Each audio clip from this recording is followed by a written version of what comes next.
শোনার পরে ছেলের প্রতি খুব বিদ্বেষ।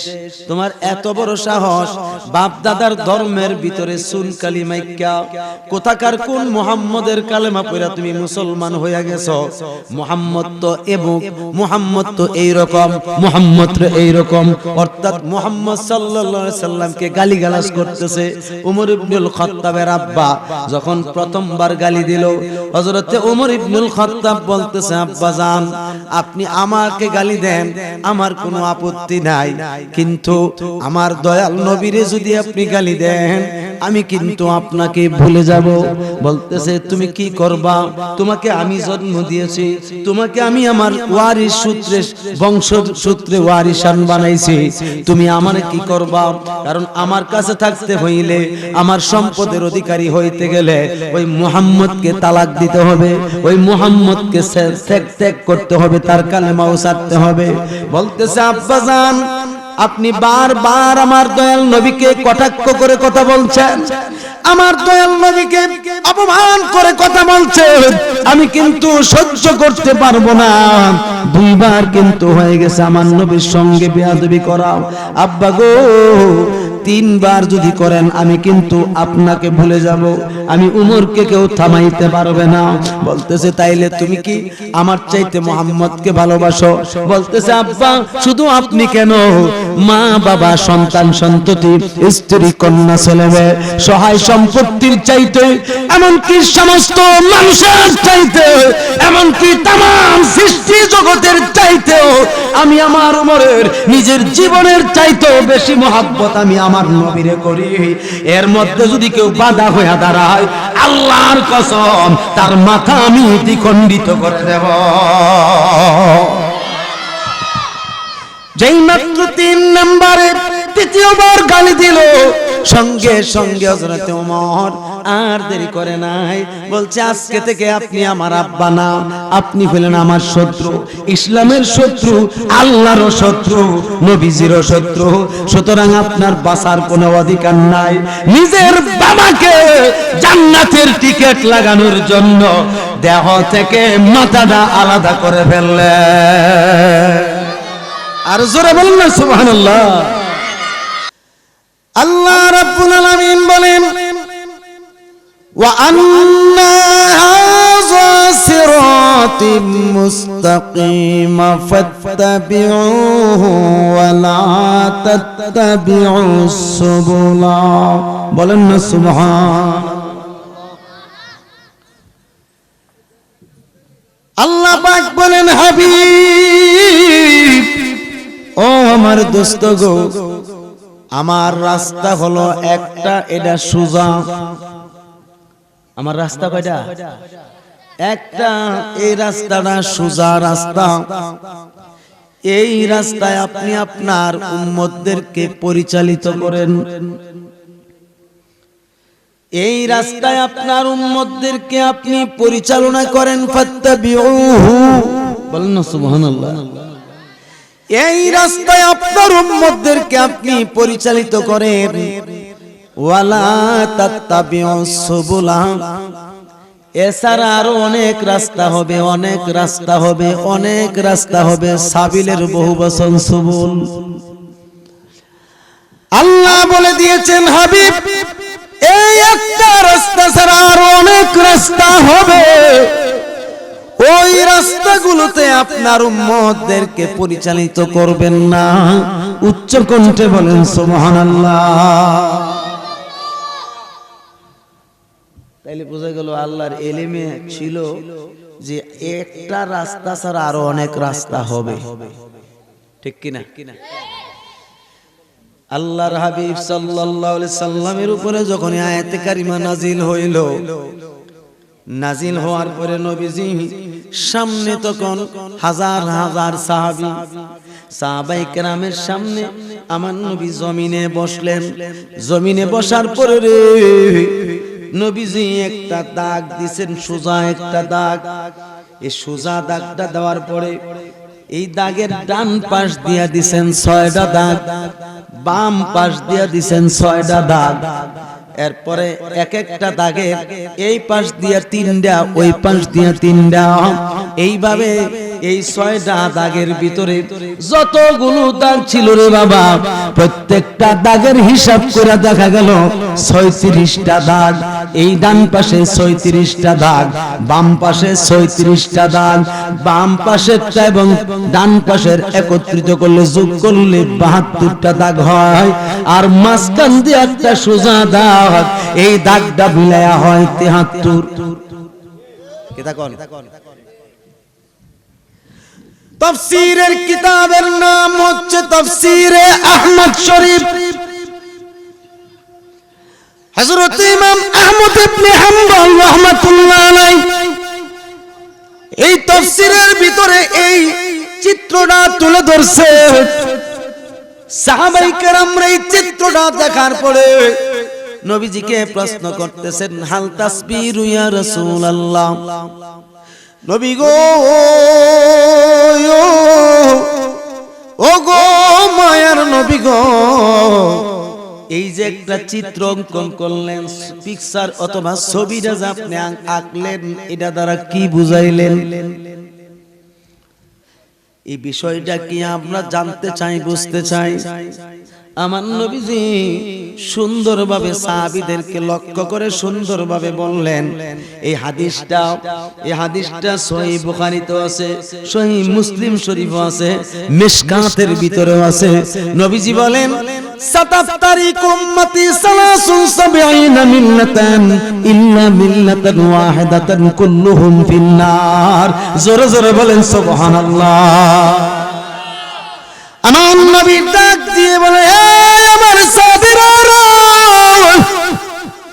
বনী ইসরাইলের উম্মতের ভিতরে 72 দলে বিভক্ত ছিল, আর খুব অচিরেই খুব তাড়াতাড়ি আমার উম্মতের ভিতরে 73টা দল হবে। এর মধ্যে একটা দল হবে নাজি, মানে জান্নাত প্রাপ্ত, নাজাত প্রাপ্ত, আর 72টা দল হবে জাহান্নামী। উচ্চ কণ্ঠে বলেন আল্লাহু আকবার।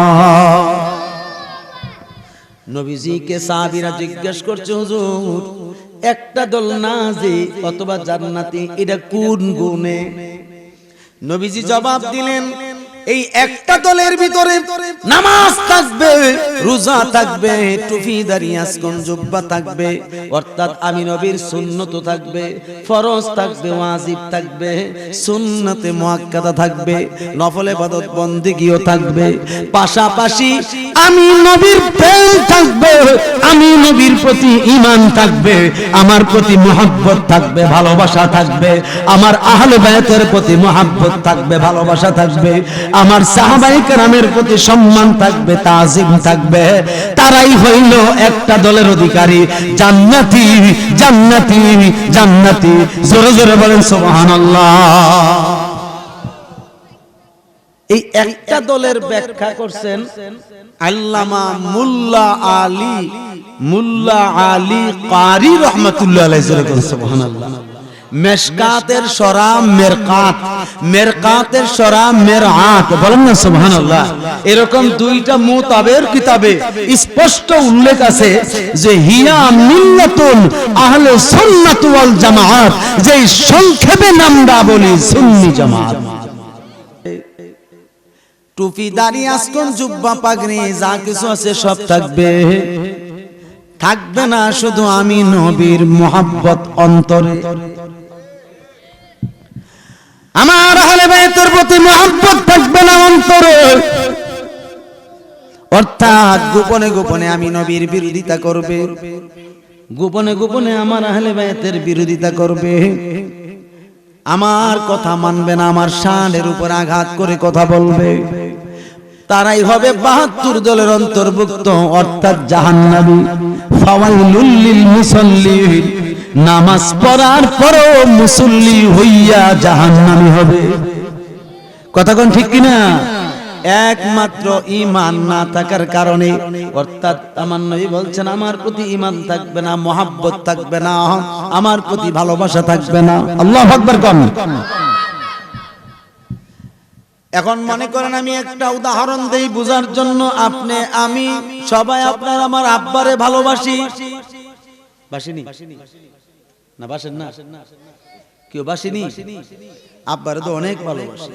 আই রে আব্বা, আব্বার লেগে দুনিয়া দেখছি, ঠিক কি? আব্বার উসিলা তামাম দুনিয়া দেখছি। এই দুনিয়াটা দেখার একটা সুযোগ হয়েছে, আম্মার উসিলা দেখার একটা সুযোগ হয়েছে। ভালোবাসি কিনা? এখন আব্বারে যদি কেউ মন্দ বলে, আমি সন্তান হয়ে কি সহ্য করতে পারবো? হ্যাঁ, সুযোগ আছে?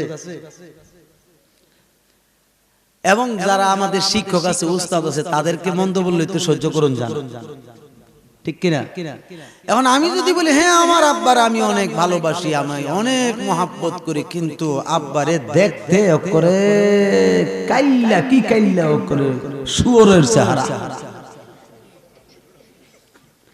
ভালোবাসছি না, জুতা তো হিটে দিছি। কথা কোন নাকি লিগা সত্য কথাটা কইতেন নাম নেরা, এটা কি ভালোবাসা হইছে বাংরে? বাসতে বাসতে তো মানুষের কাছে দুনিয়ার বুঝে লিছে কাকার ইমন ভালো না বাসি আমার আব্বারে, কিন্তু চেহারাটা খিঞ্জিরের চেহারার মতো বাসা হইছে। আমি আমার আব্বাকে মহব্বত করি, কিন্তু আমার আব্বার দাঁতগুলো কুত্তার দাঁতের মতো, এটা কি মহব্বত হইছে? হ্যাঁ, এটা তো মহব্বত না, এটা হচ্ছে বাবার সঙ্গে বেয়াদবি এবং অপমান। কথা কোন ঠিক কিনা? আমি জিজ্ঞেস করি, এই মা বাপ আপন না দয়াল নবী আপন? আরো জোরে। উস্তাদ যত আছে, উস্তাদ আপন নাকি দয়াল নবী আপন? পৃথিবীর চাইতে যত কিছু আছে, সব কিছুর চাইতে দয়াল নবী আপন, ঠিক কিনা? তার প্রমাণ দেখে হযরত ওমর রাদিয়াল্লাহু তাআলা আনহু আব্বার নাম ছিলেন খাত্তাব। যখন হযরত ওমর রাদিয়াল্লাহু তাআলা আনহু আমার নবীর কাছে মুসলমান হয়েছিলেন, কালেমা পড়ার পরে, মুসলমান হওয়ার পরে রে, তখন এই সংবাদ ওমর রাদিয়াল্লাহু তাআলা আনহুর আব্বা শুনছে। শোনার পরে ছেলের প্রতি খুব বিদ্বেষ। তোমার এত বড় সাহস, বাপ দাদার ধর্মের ভিতরে সুন কালিমাইকা, কোথাকার কোন মুহাম্মদের কালেমা পড়া তুমি মুসলমান হইয়া গেছো? মুহাম্মদ তো এবং মুহাম্মদ তো এইরকম, মুহাম্মদ তো এইরকম, অর্থাৎ মুহাম্মদ সাল্লাল্লাহু আলাইহি সাল্লামকে গালিগালাজ করতেছে। ওমর ইবনুল খাত্তাবের আব্বা যখন প্রথমবার গালি দিল, হযরত ওমর ইবনুল খাত্তাব বলতেছে, আব্বা জান আপনি আমাকে গালি দেন, আমার কোনো আপত্তি নাই, কিন্তু আমার দয়াল নবীরে যদি আপনি গালি দেন, আমি কিন্তু আপনাকে ভুলে যাব। বলতেছে তুমি কি করবা? তোমাকে আমি জন্ম দিয়েছি, তোমাকে আমি আমার ওয়ারিস সূত্রে, বংশ সূত্রে ওয়ারিসান বানাইছি, তুমি আমারে কি করবা? কারণ আমার কাছে থাকতে হইলে, আমার সম্পদের অধিকারী হইতে গেলে ওই মুহাম্মদকে তালাক দিতে হবে, ওই মুহাম্মদকে ত্যাগ করতে হবে, তার কালেমাও ছাড়তে হবে। বলতেছে আব্বা জান আপনি বারবার আমার দয়াল নবীকে কটাক্ষ করে কথা বলছেন, আমার দয়াল নবীকে অপমান করে কথা বলছেন, আমি কিন্তু সহ্য করতে পারবো না। দুইবার কিন্তু হয়ে গেছে আমার নবীর সঙ্গে বেয়াদবি করা। আব্বা গো, তিনবার যদি করেন আমি কিন্তু আপনাকে ভুলে যাব, আমি উমরকে কেউ থামাইতে পারবে না। বলতেছে তাইলে তুমি কি আমার চাইতে মুহাম্মদকে ভালোবাসো? বলতেছে আব্বা শুধু আপনি কেন, মা বাবা, সন্তান সন্ততি, স্ত্রী কন্যা ছেলেমেয়ে, সহায় সম্পত্তির চাইতে, এমনকি সমস্ত মানুষের চাইতে, এমনকি তামাম সৃষ্টি জগতের চাইতেও আমি আমার উমরের নিজের জীবনের চাইতেও বেশি মহব্বত আমি আমার নবীরে করি। এর মধ্যে যদি কেউ বাধা হয়ে দাঁড়ায়, আল্লাহর কসম তার মাথা আমি দ্বিখণ্ডিত করে দেব। যেই মাত্র 3 নম্বরে তৃতীয়বার গালি দিল, সঙ্গে সঙ্গে হযরত ওমর আর দেরি করে নাই, বলছে আজকে থেকে আপনি আমার আব্বা না, আপনি হলেন আমার শত্রু, ইসলামের শত্রু, আল্লাহরও শত্রু, নবীজিরও শত্রু, সুতরাং আপনার বাঁচার কোনো অধিকার নাই। নিজের বাবাকে জান্নাতের টিকিট লাগানোর জন্য দেহ থেকে মাথাটা আলাদা করে ফেললেন। আর জোরে বলুন না সুবহানাল্লাহ। তাইলে বোঝা গেল রাসূলের ভালোবাসা, রাসূলের তাজিমের সঙ্গে দুনিয়ার কোন সৃষ্টির তাজিম চলবে না। এটার নাম ইহদিনাস সিরাতাল মুস্তাকিম।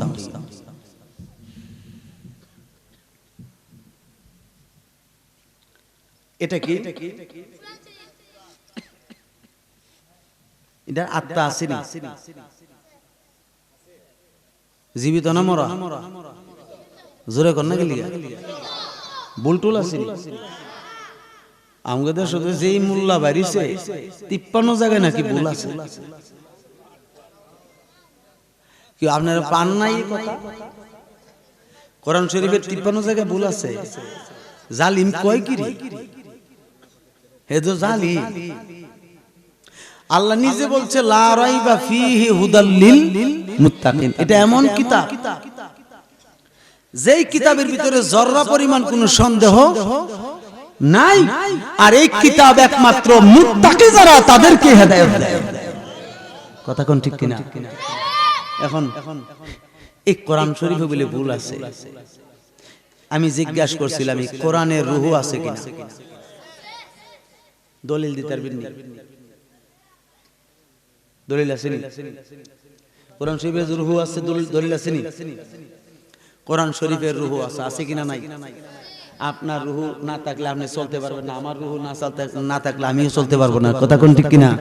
পৃথিবীর জমিনে যত বই পুস্তক আছে সব বইয়ে আগুন লাগে, পুরা জায়গা, কিন্তু মাগার কোরআন শরীফে আগুন লাগলে পুরে না। তাহলে বোঝা গেল রূহ আছে। দলিল কি? দলিল ছাড়া কি দাবি মানব? পবিত্র কোরআন শরীফের তাফসীর করছেন কবিতা আকারে আল্লামা জালালউদ্দিন রুমি রাহমাতুল্লাহ আলাইহি। বলেন না সুবহানাল্লাহ।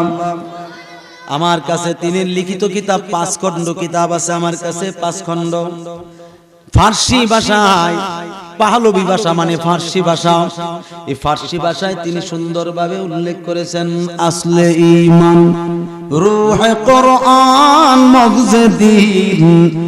আসলে ঈমান, রূহে কোরআন, মগজে দ্বীন, হাসতে হুব্বে রাহমাতুল লিল আলামিন। জোরে কোন সুবহানাল্লাহ। মাওলানা রুমি বলেন ঈমানের মূল নবী মুহাম্মদুর রাসূল।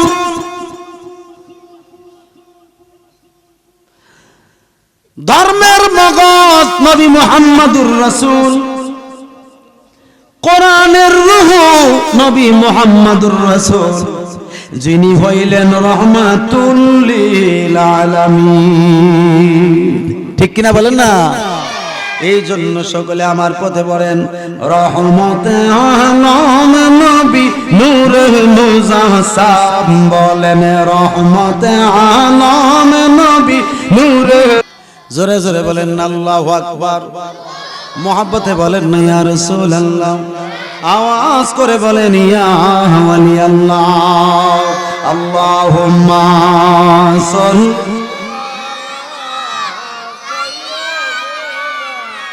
মাওলানা মুহাম্মদ আলা আলি।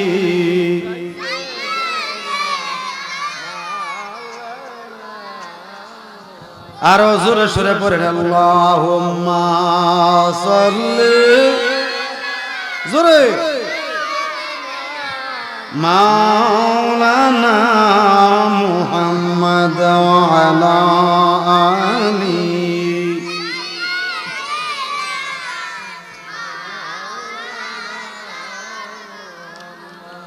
तेरे नस्ले पाक में है बाचा बाचा नूर का, तू है आईने नूर तेरा सब गौराना नूर का। अल्लाहुम्मा सल्ली। मोहब्बत जोरे মাওলানা মুহাম্মদ ওয়ালা।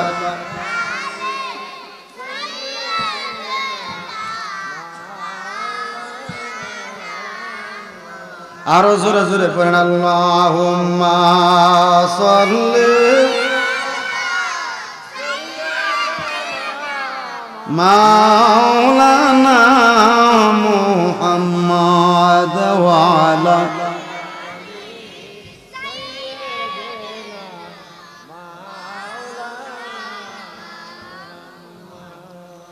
আমার ভাইয়েরা খুব মনোযোগ। আমি যে কথাটা বলতেছিলাম, ইহদিনাস সিরাতাল মুস্তাকিম মানে সরল সোজা রাস্তা, ঠিক কিনা? এই রাস্তাটা সোজা, নবীজি সোজা করে দাগটা দিয়েছে, সোজা দাগ দিয়েছেন। এই সোজা রাস্তায় থাকার জন্য উম্মতকে নবীজি আদেশ করছেন। এই সোজা রাস্তায় নবীজির আদেশ পালন করার ক্ষেত্রে ফরজ আছে না নাই?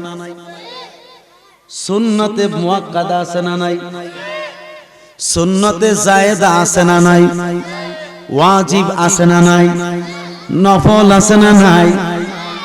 এখন বলেন লা ইলাহা ইল্লাল্লাহর জিকির আছে না নাই? আল্লাহু আল্লাহু জিকির আছে না নাই? কোরআন শরীফ তিলাওয়াত আছে না নাই? এমন কি জুমার নামাজ আছে না নাই? পাঁচ ওয়াক্ত নামাজ আছে না নাই? রমজান মাসের রোজা আছে না নাই? পর্দা পুশিদা ঢিলা কুলো কাবা কাবা জুব্বা এগুলি সোজা রাস্তার ভিতর আছে না নাই? কিন্তু আজকে এটার তো দ্বারের কাছে যায় না। মসজিদ এত সুন্দর করে বানাই রাখছে, কিন্তু মাগার মুসল্লি নাই। কথা ঠিক নেই? কেউ বাজান ঠিক নিও? মসজিদ আছে কিন্তু মুসল্লি নাই, তে লাভ কি?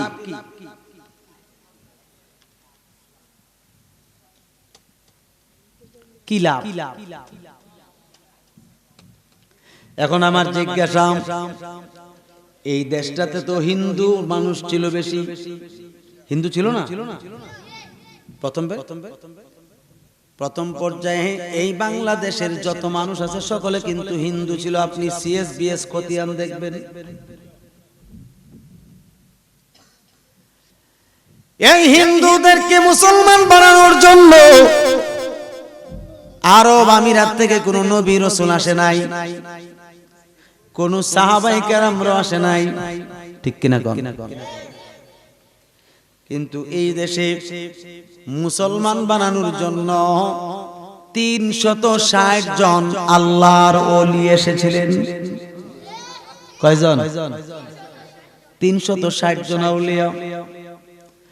360 জন আউলিয়ার মধ্যে হযরত শাহজালাল মুজাররিদি আমিনী রাহমাতুল্লাহ আলাইহি, যিনি জন্মস্থান হয়েছিল ইয়েমেন শহরে, সুবহানাল্লাহ,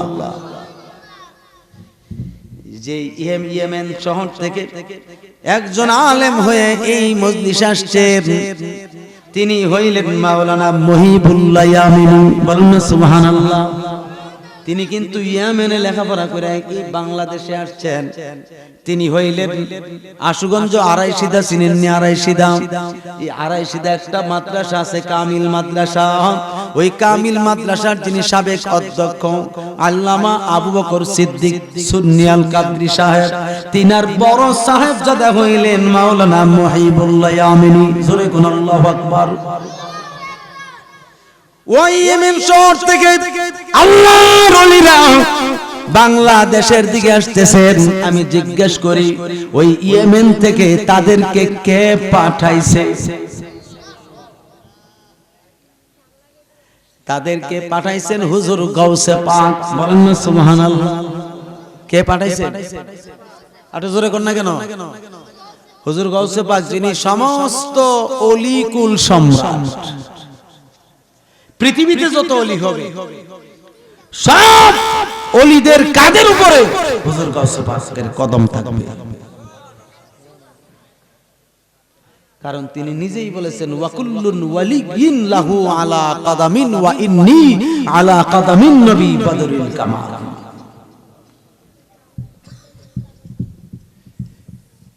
360 জন আউলিয়া কয়জন? এই 360 জন আউলিয়ার মধ্যে প্রধান ছিলেন হযরতে শাহজালাল মুজাররিদি আমিনী রাহমাতুল্লাহ আলাইহি, ঠিক কিনা? আসলে আমরার মধ্যে ওলিদের ঘটনা বললে বলে কি তারা কিচ্ছা কাহিনী, বলে কিনা? আচ্ছা জিজ্ঞাসা করি, কোরআন শরীফে 25 জন পয়গম্বরের কিচ্ছা আছে না নাই? জোরে কোন আছে না নাই? তো কিচ্ছা বলার জন্য তো আল্লাহ নিজেই শিখাই দিয়েছে। তুমি কোরআন শরীফ থেকে পয়গম্বরের কিচ্ছাগুলি কোনো দোষের নাই, কিন্তু ওলিয়া উলিয়াদের কিচ্ছা তো আর কোরআন শরীফে নাই। তবে একটা কিচ্ছা আছে, হযরতে দাউদ আলাইহিস সালামের উম্মতের কিচ্ছা। ঠিক কিনা? কিন্তু এছাড়া কোন ওলিয়া উলিয়ার কিচ্ছা কোরআন শরীফে নাই, কিন্তু তাদের অনুসরণ করতে হবে, তাদেরকে উসিলা করতে হবে, এমনকি তাদের দামান করতে হবে, এটা কোরআন শরীফে আছে।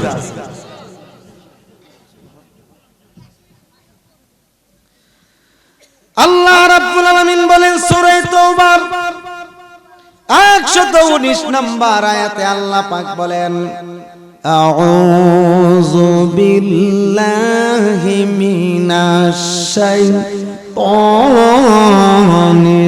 রাজীম। ইয়া আইয়ুহাল্লাযীনা আমানু তাকুল্লাহা ওয়া কুনু মা'আস সাদিকিন।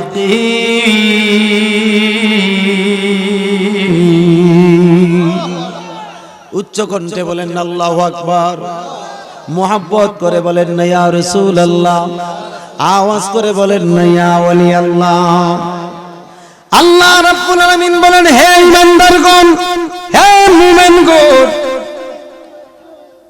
ইত্তাকুল্লাহ, তোমরা আল্লাহকে ভয় করো। কাকে ভয় করো? যখন কাকে? তোমরা আল্লাহকে ভয় করো। এরপরে বলছেন ওয়াকুনু মা'আস সাদিকিন, সত্যবাদীদের সঙ্গী হও, সত্যবাদীদের সাথী হও, সত্যবাদীদের সঙ্গী সাথী হও। বলেন না সুবহানাল্লাহ। এখন আমি জিজ্ঞেস করি, আমি কি সত্যবাদী? আমার মধ্যে কি মিথ্যা নাই?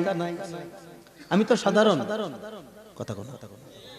আপনার মধ্যে আমার মধ্যে আমি সাধারণ, আপনিও সাধারণ, ঠিক কিনা বলেন? আপনার মধ্যে আমার মধ্যে মিথ্যা আছে না নাই? ধোঁকাবাজি আছে না নাই? ওয়াদা লঙ্ঘনকারী আছে না নাই? কিন্তু আমি জিজ্ঞেস করি, আল্লাহ তো কইছে সত্যবাদীদের সঙ্গী হও। সত্যবাদী কারা?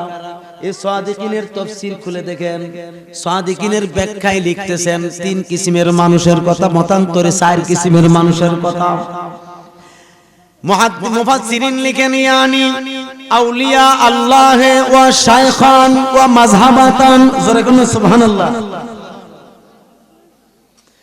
আল্লাহ পাক বলেন, সত্যবাদী হইল তারা যারা আমার ওলি। জোরে কোন সুবহানাল্লাহ। যারা আল্লাহর ওলি তারা কি সত্যবাদী? তারা কি সত্যবাদী? এরপরে বলতেছেন ওয়া শাইখান, হক্কানি পীর মাশায়েখ যারা আছে তারা সত্যবাদী। হক্কানি শায়েখ যারা আছে, শায়েখ মানে পীর মাশায়েখ। এখন তো এই শায়েখ নিয়ে আরেক শায়েখ ডুবাইব, যারা অহরহর মিডিয়াতে মিথ্যা কইতাছে। কথা কোন মিথ্যা বলতেছে না? বহুত মিথ্যা বলতেছে। এরা তো শায়েখ বলে। অথচ এই শায়েখ কোন দ্বারা পীর মাশায়েখদেরকে বোঝানো হয়েছে। মুহাদ্দিসিন আর মুফাসসিরিন বলেন, পীর মাশায়েখ যারা আছে তারাও সত্যবাদী। এরপরে মাযহাব হলো 4টা। এই 4 মাযহাবের এক মাযহাবের অনুকরণ করা হইল সত্যবাদীর অনুসরণ করা। যেরকম ঠিক কিনা? এখন বলেন, ওলিয়া উলিয়ার কথা, হক্কানি পীর মাশায়েখের কথা এবং মাযহাবের ইমামের কথা কোরআনে আছে না নাই? জোরে করুন, আছে না নাই? কিন্তু এটার দিয়া অর্থ যদি করি তাইলে তো বোঝা যায় ঈমানদারগণ তোমরা আল্লাহকে ভয় করো এবং সত্যবাদীর সঙ্গী হও। সত্যবাদী তো বিছানা পাই না রে বাবা। সত্যবাদী বিছানা পাইতাম গেলে কম্বলের রুম্বা বাজতে বাজতে আর কম্বল পাইতাম না, একবারে সাদর হইয়া যাইব। কথা কোন ঠিক কিনা? এই জন্য বাবা সত্যবাদী তালাশ করেন গিয়া, সত্যবাদী ওই সমস্ত ব্যক্তি যারা যাদের ঈমান আছে এবং নেক কাজ আছে তারা আল্লাহর ওলি। তারা কি? আল্লাহর ওলি। আর আল্লাহর ওলি যারা তারা হইল সত্যবাদী। আমি জিজ্ঞেস করি আমাদের এলাকায় চতরা শরীফের পেশা বছর সত্যবাদী ছিল কি ছিল না? আর জোরে কোন ছিল কি ছিল না? দুই হাত তুলে বলেন তো দেখি ছিল কি ছিল না? আর জোরে কোন ছিল কি ছিল না? এখন জিজ্ঞেস করি যারা চতরা পেশা হুজুরে দেখছেন এমন মুরব্বী আছেন নি? আপনি দেখছেন না? চতরা পেশা হুজুরে মিলাদ শরীফ পড়াইছেন? এই দেখছেন নি? পড়াইছেন নি? আমার আব্বা 121 বছর হায়াত পেয়ে গেছে। পাকিস্তান পিরিয়ডের আলেম ছিলেন এবং চতরা পেশা হুজুরের সঙ্গে বেশিরভাগ সময় কাটাইতেন।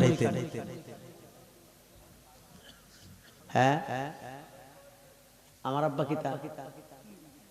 আমার আব্বা মারা গেছে এই গত অক্টোবরের 14 তারিখ। আমার আব্বা নিজে আমাকে বলছে চতরা পেশা হুজুরের সঙ্গে যত জায়গায় গেছি ততবার মিলাদ শরীফ পড়ছি। এর চেয়ে বড় সাক্ষী আছে নাকি? তারা কি সত্যবাদী ছিল কিনা? তো কোন আলেম সমাজ যদি মিলাদ শরীফ পড়ে কিয়াম করে এই জন্য কি অসত্যবাদী হইব? তাদেরকে অনুসরণ করুন যেত না?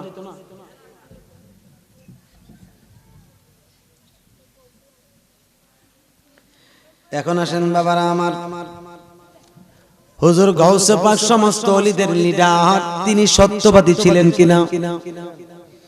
খাজা গরিবে নওয়াজ সত্যবাদী ছিলেন কিনা? এমনকি মুজাদ্দেদে আল ফেসানি সত্যবাদী ছিলেন কিনা? খাজা বাহাউদ্দিন নকশবন্দি সত্যবাদী ছিলেন কিনা? আসেন আমি চতরা পেশা হুজুরের একটা বিষয় বলি। আমাদের সাম্বারি গ্রামের একজন আল্লাহর ওলি ছিলেন যার নাম হচ্ছে হযরতে মাওলানা কনুমুল ইসা হুজুর, যিনি ছিলেন চতরা পেশা হুজুরের একজন খলিফা। আল্লাহু আকবার বলেন। মাওলানা আবু তয়েব সাহেবের নাম শুনছেন নি রে বাবা? এই মাওলানা আবু তয়েব সাহেবের আব্বা ছিলেন হযরতে কনুমুল ইসা হুজুর, অনেক বড় মাপের একজন বুজুর্গ আলেম ছিলেন, বলেন সুবহানাল্লাহ।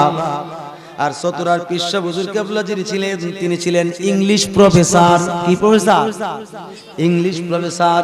তিনি প্রফেসরের চাকরি করতেন কলকাতা ক্যালকাটা বিশ্ববিদ্যালয়ে, কলকাতা বিশ্ববিদ্যালয়ে। অর্থাৎ তিনি এখান থেকে চতরা শরীফ থেকে প্রত্যেক দিন সকালবেলা আগরতলা যাইতেন। আগরতলা গিয়ে একটা ট্রেন আছে, ওই ট্রেনে গিয়ে তিনি লেকচার দিতেন। কলকাতা লেকচার দিয়ে আবার সুন্দর করে এই ট্রেনে আইসা বাড়িতে আইসা হাজির হইতেন। সারা রাত ভর আল্লাহর ইবাদত বন্দেগী করতেন, আল্লাহর গোলামি করতেন, আল্লাহর দাসত্ব করতেন। আমার নবীজির উপরে মিলাদ সালাম কিয়াম করে করে জীবন কাটাইতেন। এমনি ভাবে তিনি কাটাইতেন। রাত্রির বেলা গোপনে গোপনে ইবাদত বন্দেগী করতেন। এটা তিনি স্ত্রীও জানতো না, পাড়া প্রতিবেশীও কেউ জানতো না। হযরতে কনুমুল ইসা হুজুর তিনি কি করছেন? ইচ্ছা করছেন যে তিনি মুরিদ হবেন, বায়াত হবেন। একজনে বলতেছে, বাবা আপনি কোন জায়গায় যে বায়াত হইতেন চান? বলতেছে আমি তো বায়াত হব একেবারে সোনাকান্দা মরহুম আব্দুর রহমান পেশা হুজুরের কাছে। বলেন সুবহানাল্লাহ। বলতেছে কেন চতরা পেশা হুজুরের কাছে বায়াত হয়ে যান? তিনি তখন বলতেছে চতরা পেশা হুজুরের কাছে কেমনে বায়াত হব? তিনি তো একজন ইংলিশ প্রফেসর, আরবির দিকে জ্ঞান নাই। সাম্বারিতে কইতাছে ইংলিশ প্রফেসর, তিনি তো কোনো জ্ঞান নাই। বাজান ওয়াজ বেশি লাগে না, একটু বুঝলেই যথেষ্ট। নামাজ আপনিও পড়েন, আমিও পড়ি, ঠিক কিনা? রোজা আপনিও রাখেন, আমিও রাখি। আমরা কি রোজা রাখি না? নামাজ পড়ি না? আমরা জিকির আজকার করি না? চুম্বক কিছু বিষয় শুনে কি তিনি ইংলিশ প্রফেসর, মানে ওনার কাছে কি আমি মুড়ি দেব? ওই সোনাকান্দার মরহুম আব্দুর রহমান পীর সাহেব হুজুর উচ্চ মাপের একজন আলেম ছিলেন, উনার কাছে মুরিদ।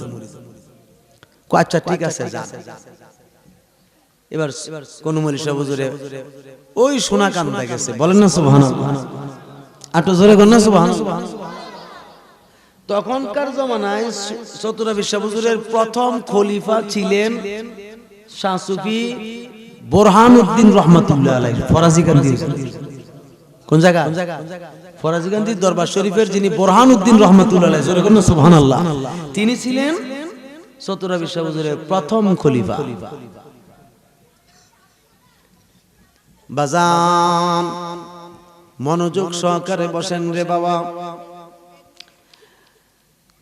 চতুরা বিশ্ব হুজুর কেবলা অনেকগুলো কিতাব লিখছে। একটা কিতাবের নাম সিরাজুস সালিহিন, আরেকটা কিতাবের নাম সাইয়্যিদুল মুরসালিন, বলেন না সুবহানাল্লাহ।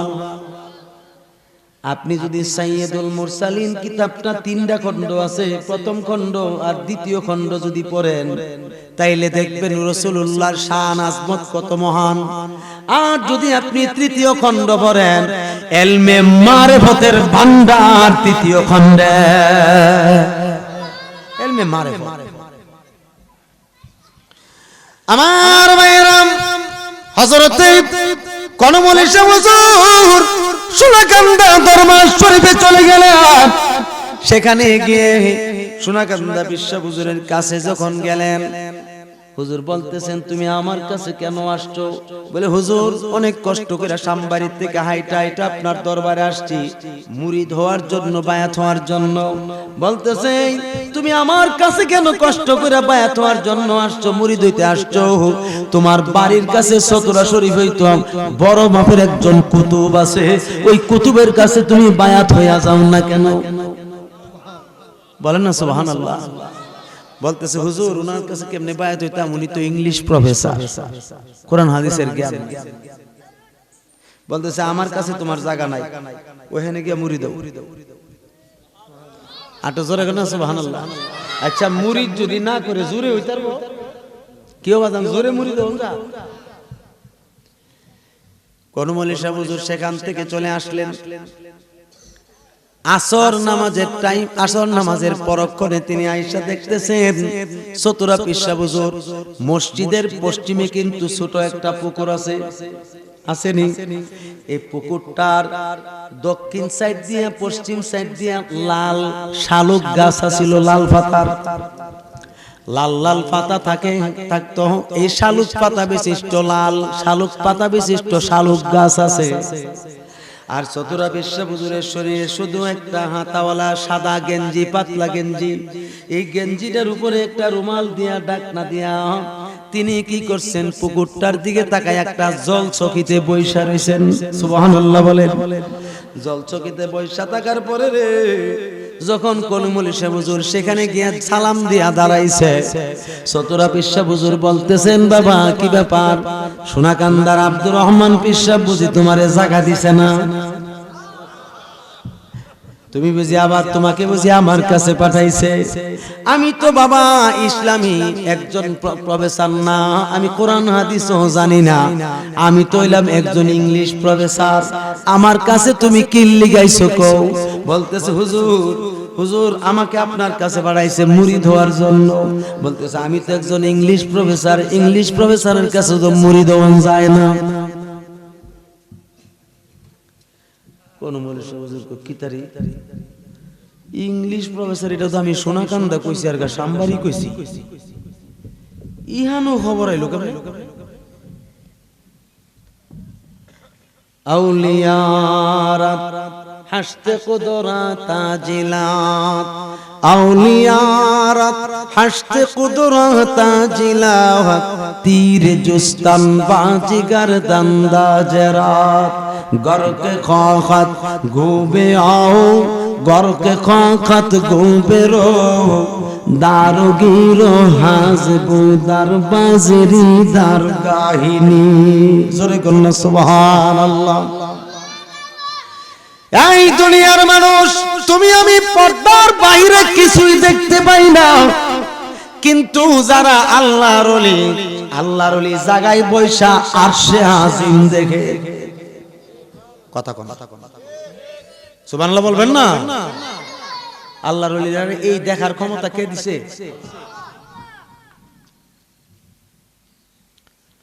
বলতেছে আমি একজন ইংলিশ প্রফেসর, আমার কাছে কি লিখাইছি, আমি তোমারে মুরিদ করতে পারতাম না। হযরত কনিমুল শাহ হুজুর বুঝা লাইছে, হায় রে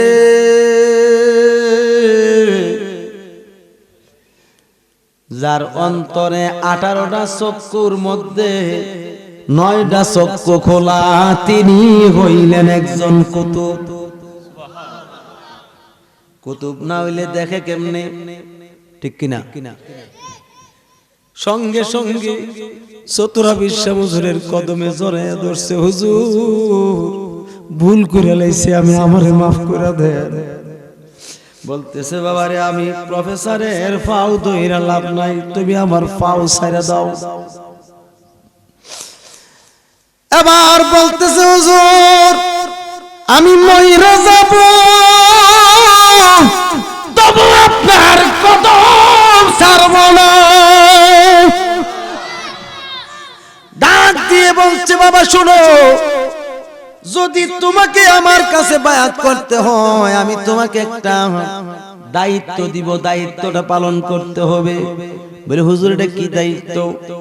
ওই দেখো শালুক পাতার উপরে একটা সবুজ রঙের পাখি দেখা যায়, ওই সবুজ রঙের পাখিটা যদি তুমি ধইরা আইনা দিতে পারো, তাইলে আমি তোমাকে বায়াত করব। পাখি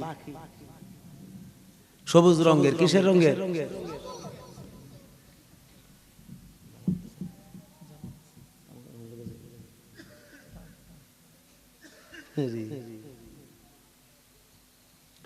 দেখেন আজকে যে আপনার মাহফিল আসবো, আমার কোনো কল্পনা নাই, কথা বুঝি। আমার কিন্তু গ্যাপ নাই, সমস্যা আমার যে আমার গ্যাপ থাকলে আমি দিতাম। এরপর ওই পাগলা যখন হুজুরের কথা বলছে, তখন আমি দুর্বল হয়ে গেছি। আল্লাহ জানে হুজুরের দিয়ে নি ফোন দেওয়া, তো হুজুরে ফোন দিলে তো আমার 5টা মাহফিল থাকলো কারণ কথা বলছেন। আমার হুজুর কিন্তু খুব রাগী মাশাআল্লাহ, হকের উপরে। কিসের উপরে? হকের উপরে রাগী। উনি উনার সামনে বেহক বলবেন, আপনি সহ্য করতে না। আল্লামা মুনিরুজ্জামান আল কাদের সাহেব, যিনি হাজার হাজার আলেমের উস্তাদ,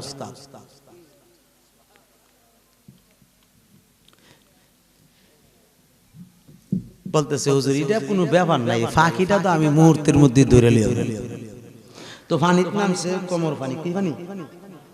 কোমর পানির নামছে নাইমা পাখিটার কাছে ধরতে যায়, উড়াইল দিয়ে আরেকটা হাতার জায়গা, আবার ধরতে যায়, উড়াইল দিয়ে আরেকটা হাতার জায়গা, মানে ধরার মতো কোনো পরিবেশ নাই। শেষ পর্যন্ত ধরতে গিয়া পাখি উড়াইল দিয়া পশ্চিম দিকে যাইতেছে। তখন তো কনমলি শাহ হুজুরের মনটা গেছে খারাপ হয়ে, হায় রে কি করি, তখন তো মুরিদ করতো না, আমি তো বিভূত আছি। কনমলি শাহ হুজুর কিন্তু আমাদের 3 গ্রামের ঈদগার ইমাম ছিল, আপনারা চিনেন।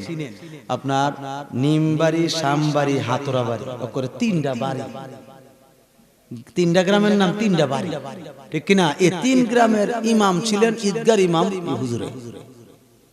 এখনো কিন্তু ওনার আওলাদই নামাজ নামাজ ভাইয়েরা আমার। এবার চেহারাটা মলিন কইরা, মনটা খারাপ কইরা হুজুরের সামনে এতিমের মতো দাঁড়ায় রইছে। এবার চতুরা বিশ্ব হুজুর বলে, বাবা তুমি শুনে নাও, তুমি তো অনেক চেষ্টা করছো, পাখিটা ধরতে পারো নাই, তুমি পাখিটা ধরতে পারো না, পাখি তোমাকে রেখে পালাইয়া চলে গেছে। দেখো আমি তো একজন প্রফেসর, ইংলিশ প্রফেসর, আমার তো কোনো ইসলামিক জ্ঞান নাই, আমি তোমার এই পাখিটা ধরার জন্য পানিতে নামতে হবে না, পাখির পিছনে দৌড়াইতে হবে না, আমি পাখিটাকে ডাক দিব, তুমি স্বয়ং সম্পূর্ণভাবে দেখবা। হুজুর পাখিটাকে ডাকলে না, আমার হাতে আয়, সঙ্গে সঙ্গে পাখিটা উড়াইল দিয়ে আইসা হুজুরের হাতের তালুয় আল্লাহর ওলি আপনার দরবারে এই আসামি হাজির হইয়াছি আল্লাহর ওলি আপনার দরবারে এই আসামি হাতে করা পায়ে বেড়ি এ আসামি ফেরুয়ারি আপনার কোঠে সালান হইয়াছি আপনার মহান এজলাসে ক্ষমা পাব এ আশায় গুনাহগারদের জীবন সইপাছি আল্লাহর ওলি আপনার দরবারে এই আসামি হাজির হো আল্লাহর ওলি আপনার দরবারে এই আসামি হাজির হো একটা জবান বন্ধ রাখবেন না চিৎকার দিয়ে বলেন আল্লাহু আকবার মোহাব্বতে বলেন ইয়া রাসূলুল্লাহ আওয়াজ করে বলে ইয়া ওয়ালি আল্লাহ আল্লাহুম্মা সাল্লি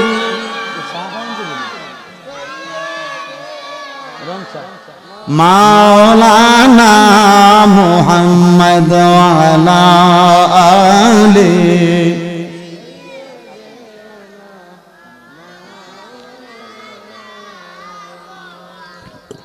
আরো মহব্বতে করেন আল্লাহুম্মা সাল্লি জোরে বলেন জোরে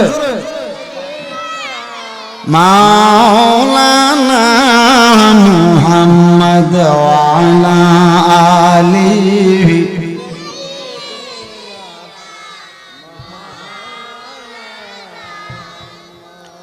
ভাইরা আমার আমি জিজ্ঞেস করি আগরতলা থেকে কলকাতায় যদি আপনি ডাইরেক্ট ট্রেনে যান 14 ঘন্টা সময় লাগে কত ঘন্টা 14 ঘন্টা সময় লাগে কারণ এটাতে আমি অভিজ্ঞতার আলোকে বলছি আমি নিজে গেছি এত দ্রুত রানিং ট্রেন এই ট্রেনে আমি গেছি এটা কিন্তু সাধারণ কোনো কথা না 14 ঘন্টা টাইম লাগে হুজুর ট্রেনে প্রত্যেক দিন গিয়া গিয়া কলকাতা লেকচার দিছেন সুবহানাল্লাহ শুক্রবার দিনের বেতন কোনদিন হুজুরে আনেন নাই গ্রহণ করেন নাই অর্থাৎ যেদিন বন্ধ থাকতো বন্ধের দিন তিনি বেতন নিতেন না কিন্তু আমরা তো মাশাআল্লাহ দিলে মাসের পর মাস অ্যাবসেন্স খাইছে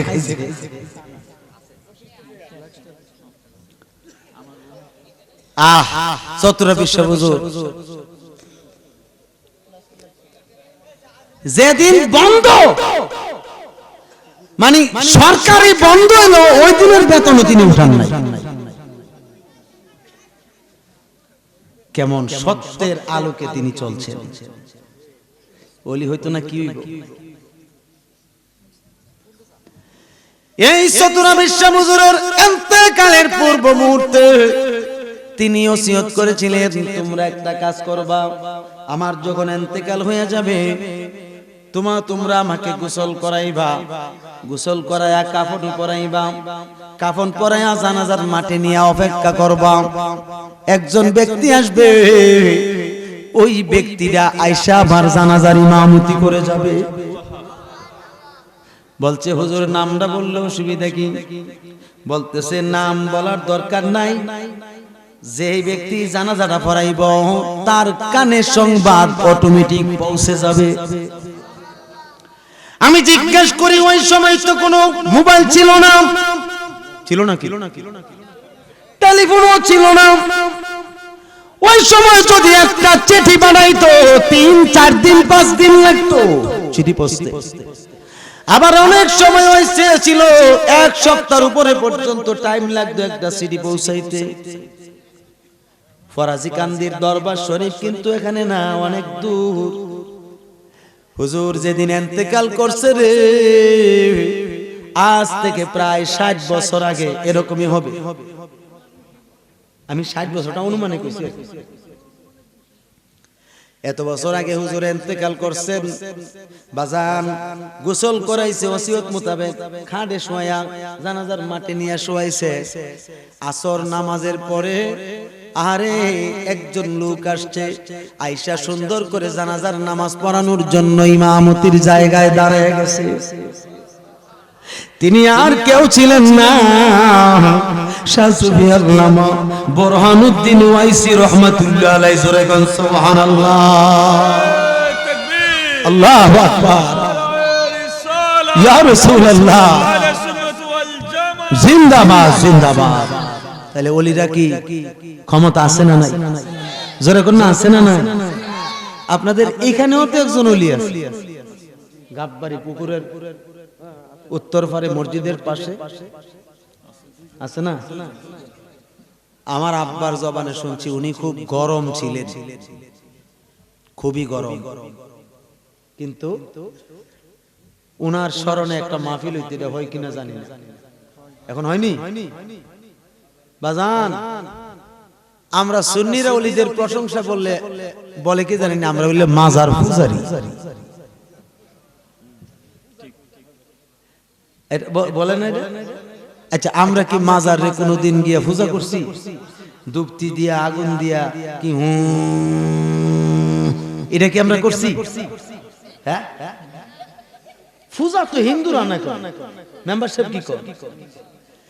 হ্যাঁ, আমরা আহলে সুন্নাত ওয়াল জামাত হচ্ছে মাজার জিয়ারতকারী।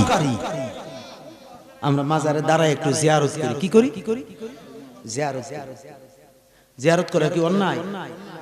জিয়ারত করা সুন্নাতে রাসূল, সুন্নাতে সাহাবী, সুন্নাতে তাবি, সুন্নাতে তাবে তাবি। বলেন না সুবহানাল্লাহ। জিয়ারত করবেন, বেশি বেশি করে মা বাবার কবর জিয়ারত করবেন, বেশি বেশি করে দাদা দাদির কবর জিয়ারত করবেন। আচ্ছা, মরার পরে কি তারা আপনার কাছে বাদ কাপড় চাইবো? নাকার ডেক টুকসি বইরে নিয়ে রাইন্দা দিবেন কবর রাখাই তো? কিন্তু যারা কবরবাসী হয়, যারা আল্লাহর বন্ধু থাকে কবরবাসী হওয়ার আগে, যারা আল্লাহর বন্ধু হয় তাদেরকে আল্লাহ রিজিক দিয়া খাওয়া। কথা কোন ঠিক কিনা? তাদেরকে তাদের কবরে রিজিক দান করে আল্লাহ নিজে, খাও তোমরা। বলেন না সুবহানাল্লাহ। শুধু তাই নয় বাবা, আপনারা আমরা এখানে একটা নদী আছে, ছোট একটা নদী, এই যে বিনাকুটির সাথে, এটা কি নদী? বিজলা নদী। এটা পানি থাকলে ভরপুরে, পানির উপরে আইটা যেতে পারবেন না।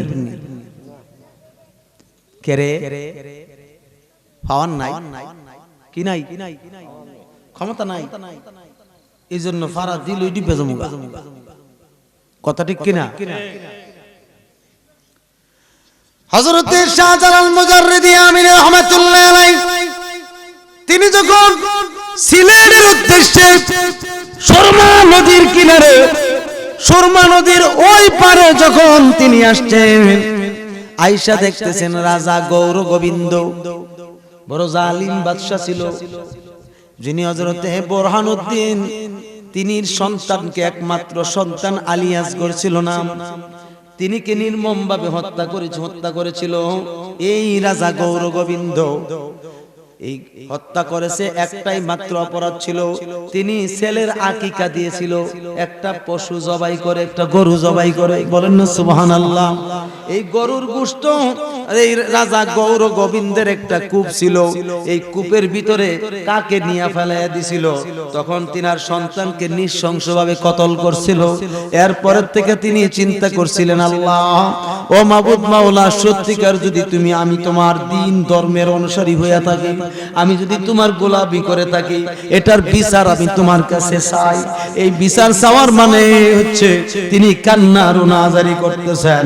হুজুর গাউসে পাক, হুজুর গাউসে পাক সমস্ত ওলিদের সম্রাট, তিনি তিনার রওজা শরীফ থেকে, অর্থাৎ বাগদাদ শরীফের তিনার মাজার শরীফ থেকে এই অবস্থা দেখে কি দেখে নাই? তখন তিনি হযরতে শাহজালাল মুজাররিদি আমিন রাহমাতুল্লাহ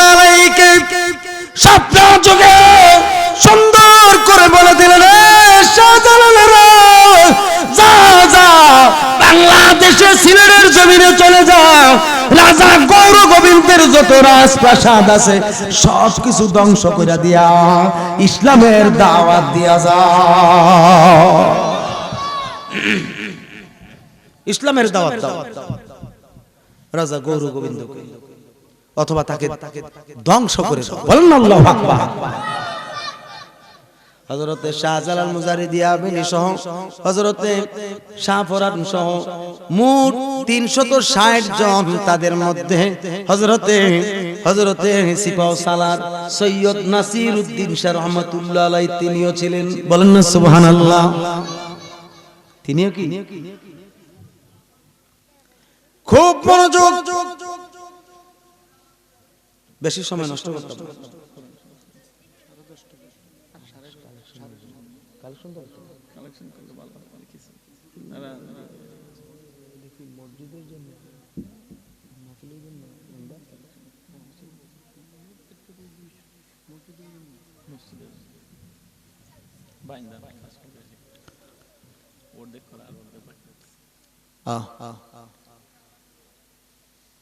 একবার বাইন্ধ লইয়া ভালো করে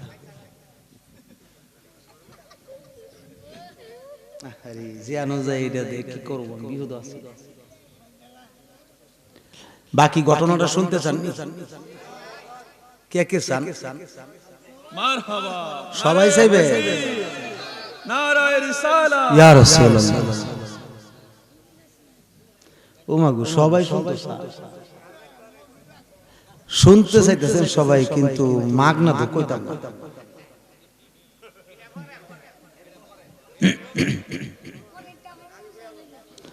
আগে 20 মিনিট একটু আপনার থেকে লয়ে মসজিদের লিগা।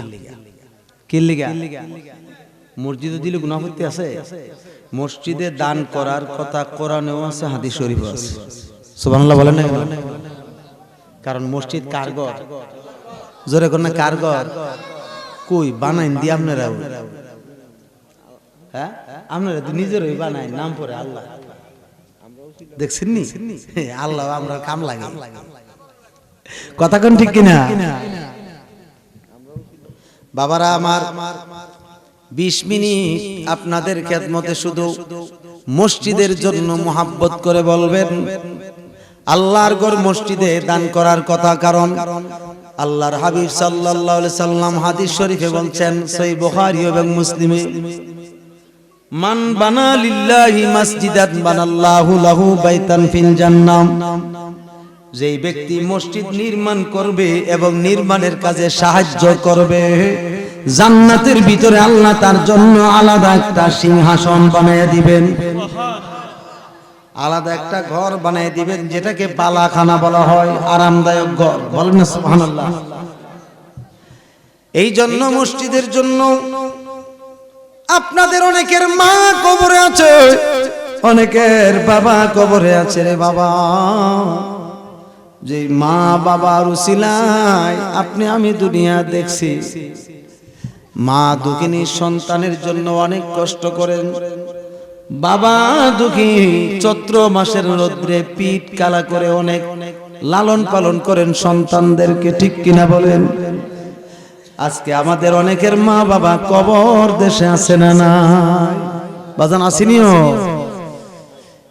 একটু স্মরণ করেন তাদের কথা, স্মরণ করে চোখের পানি ছেড়ে কাঁদেন আর বলেন, এত মায়া করছেন যারা সংসারে,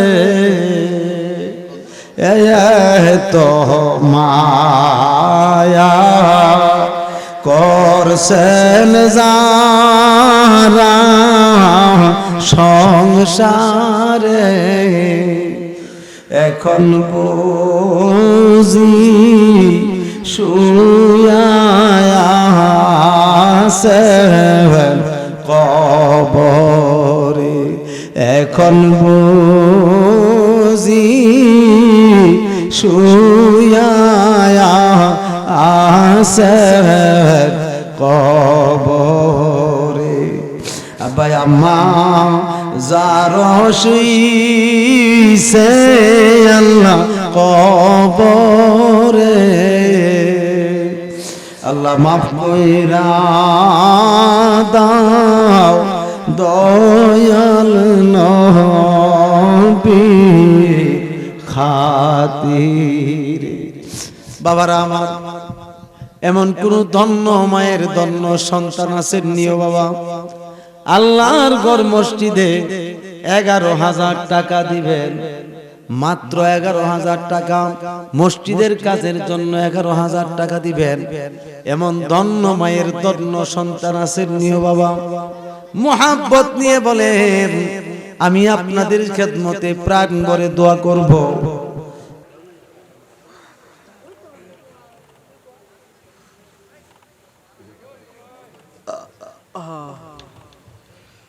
আমাদের সম্মানিত মেম্বার মহোদয় মুজিবুর রহমান সাহেব,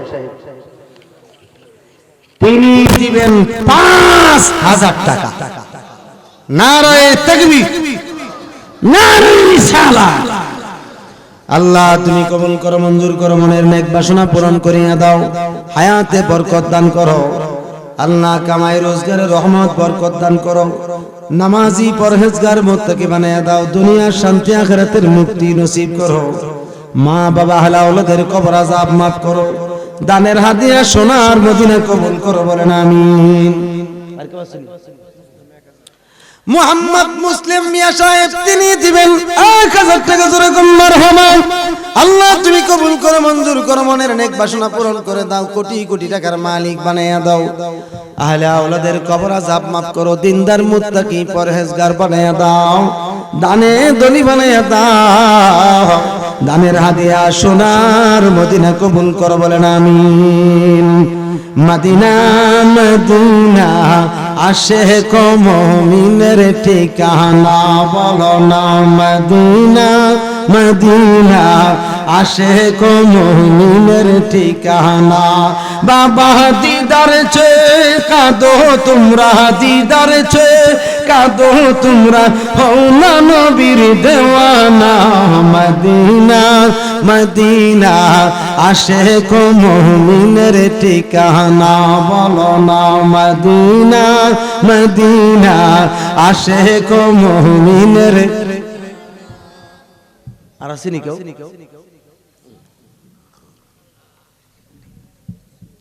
500 করে দেন না, কমসে কম 20 জন মানুষ। আর কেডা আছে? ওই যে ওই দিক দিয়ে একজন উড়াইছিল, তো নাম কি বাজি আপনার?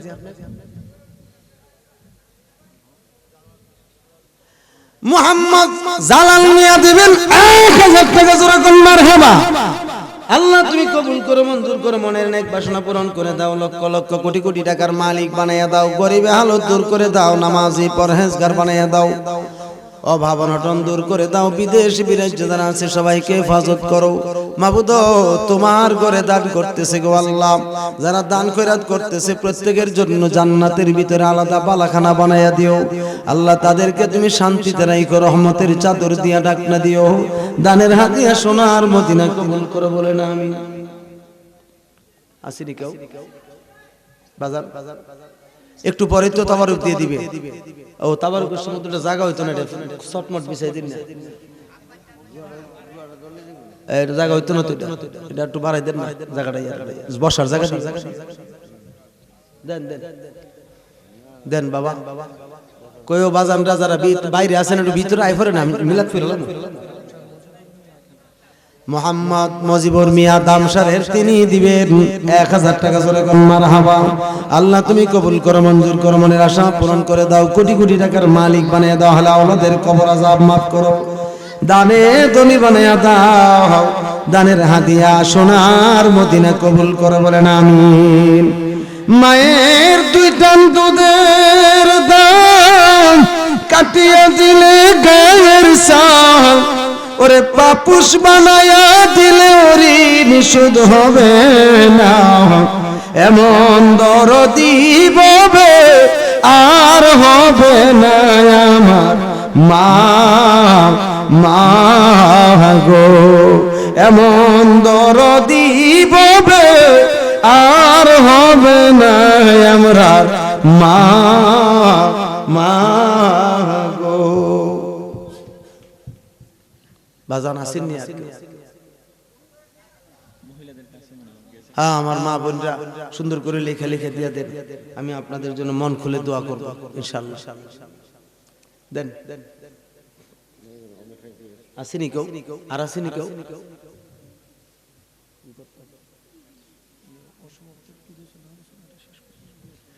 হ্যাঁ, মেম্বার সাহেব কইছে অসমাপ্ত আলোচনাটা করতাম, কি করণ লাগবো? এটা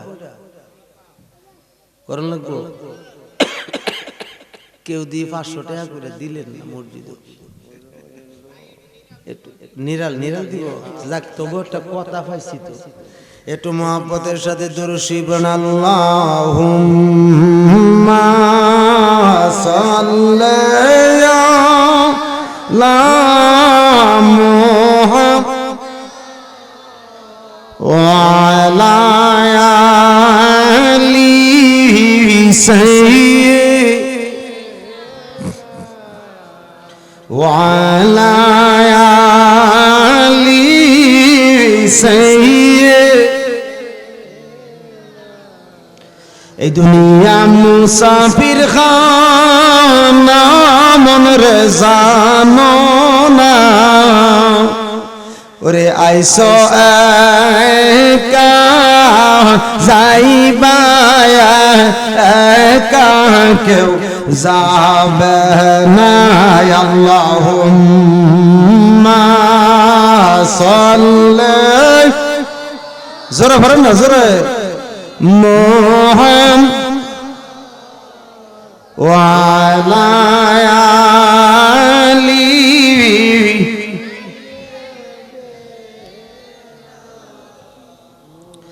আমার ভাইরা, সুরমা নদীর ওই পারে তারা দাঁড়িয়ে রয়েছে, কিন্তু কোনো নৌকা নাই। অনেকগুলো নৌকা ছিল, রাজা গৌর গোবিন্দ দুষ্ট মালাউনে এই নৌকাগুলো ওই পার থেকে এই পারাই না। তারা কি করছে জানেননি? নৌকার যে তলা আছে না, তলা, এই তলাতে ফুটা করে দিছে, যাতে পানি উঠে থাকে, এটা যেন আর সিঁচতে না পারে। প্রত্যেকটা নৌকা পানির নিচে ডুবাইয়া দিছে। এখন তো চিন্তার মধ্যে পড়ে গেল, হাই রে, কেমন করে যাব? অর্থাৎ আসর নামাজের টাইম হইছে। কোন নামাজ? জোরে কোন না, কোন নামাজ? আসর নামাজ। এই আসরের নামাজ তারা পড়লেন, পড়ার পরে তিনি বলতেছেন, তোমাদের মধ্যে এমন কেউ আসুনি রে বাবা? হযরতে শাহজালাল মুজাররিদি আমিনী রাহমাতুল্লাহ আলাইহি বলেন, তোমাদের মধ্যে এমন কোন ব্যক্তি আসুনি যার জীবনে কোনোদিন আসর নামাজের সুন্নত কাজা হয় নাই? কি কাজা হইছে না, মানে সুন্নত ছুটছে না। কোন নামাজে? কেউ কোনো উত্তর দেয় না। যার জীবনে কোনোদিন আসরের নামাজের সুন্নত ছাড়ে নাই, এমন ব্যক্তি আসেনি। কষ্ট হইতেছে আপনারা? আচ্ছা, আমরার মধ্যে বলেন তো, এমন কোন মুসল্লি আসেনি যে আসরের নামাজের সুন্নতটা পড়ার পরে ফরজটা পড়ছে? বেশিরভাগই আসরের সুন্নত পড়ে না। জিজ্ঞাসা করলে কোন নবীজি ছাড়ছে এই জন্য পড়ি না। কত আছে তো হারি সর্বনাশ। আসরের সুন্নত বড় গুরুত্বপূর্ণ। এই কথাগুলো বলতে গেলে তো আরো অনেক লম্বা সময় লাগবে, আজকে বলতে পারবো না।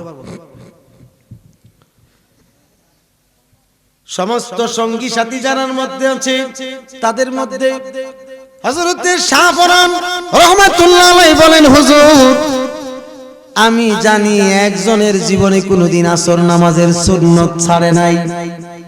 আমার জানা মতে হুজুর আপনি ছাড়া আর কেউ আসর নামাজের 4 রাকাত সুন্নত ছাড়ছে। অর্থাৎ আপনি নিজে কোনোদিন আসর নামাজের 4 রাকাত সুন্নত ত্যাগ করেন নাই, ছাড়েন নাই, এটা আমি শাহ পরানের জানা। তিনি ডাক দিয়ে বলে, শাহ পরান, তুমি এটা কি করলাম? এটা তো আমার একটা গোপন রহস্য ছিল। আমি তো তোমাদের মধ্যে জিজ্ঞাসা করেছিলাম, এখন তো তুমি আমার কথা ফাঁস করে দিছো। ঠিক আছে ঠিক আছে, চিন্তা ভাবনা করিও না। এবার তিনি যে নামাজের মুসল্লা আছে, কিসের মুসল্লা? এই নামাজের মুসল্লাটা ছিল সাদা রঙের। কি রঙের? সাদা রঙের। এই নামাজের মুসল্লাতে কোনো নকশা ছিল না, ফুল ছিল না, কিচ্ছু ছিল না, একদম সাদা সিধা নামাজের একটা মুসল্লা। আমি জিজ্ঞেস করি বাবারা আমার, আমাদের দেশে নামাজের মুসল্লা আছে না নাই? জোরে কন্যা আছে না নাই? ছবি আসেনি? হ্যাঁ, তাইলে এখন বুঝেন আল্লাহর ওলিদের মধ্যে 360 জন আউলিয়ার যিনি লিডার হযরতে শাহ ফরান যিনি নামাজ পড়তেন, এই নামাজের মুসল্লাটা সাদা রঙের ছিল, একদম দবদবে সাদা, দুধের মতো সাদা।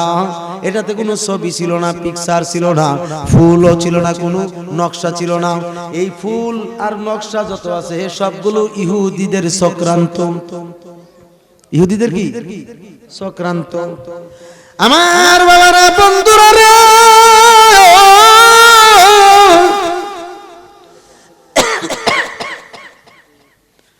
ও আমার গাব্বারের এলাকার বাবাজিরা, যেই মাত্র আসর নামাজের সুন্নত কাজা হইছে না, প্রকাশ পাইল, হযরতে শাহজালাল মুজাররিদি আমিনী রাহমাতুল্লাহ আলাইহি এই নামাজের মুসল্লাটা পানির উপরে বিসমিল্লাহ বলে বিছাইয়া দিলেন। কিসের উপরে? পানির উপরে বিসমিল্লাহ বলে যখন বিছাইয়া দিলেন রে, আল্লাহর কুদরতে এই নামাজের মুসল্লা একটা নৌকা হয়ে যায়। আর জোরে কোন সুবহানাল্লাহ। কার কুদরতে? কথা কোন কার কুদরত? আল্লাহর কুদরত ছাড়া আর কোন কুদরত আছে নাই?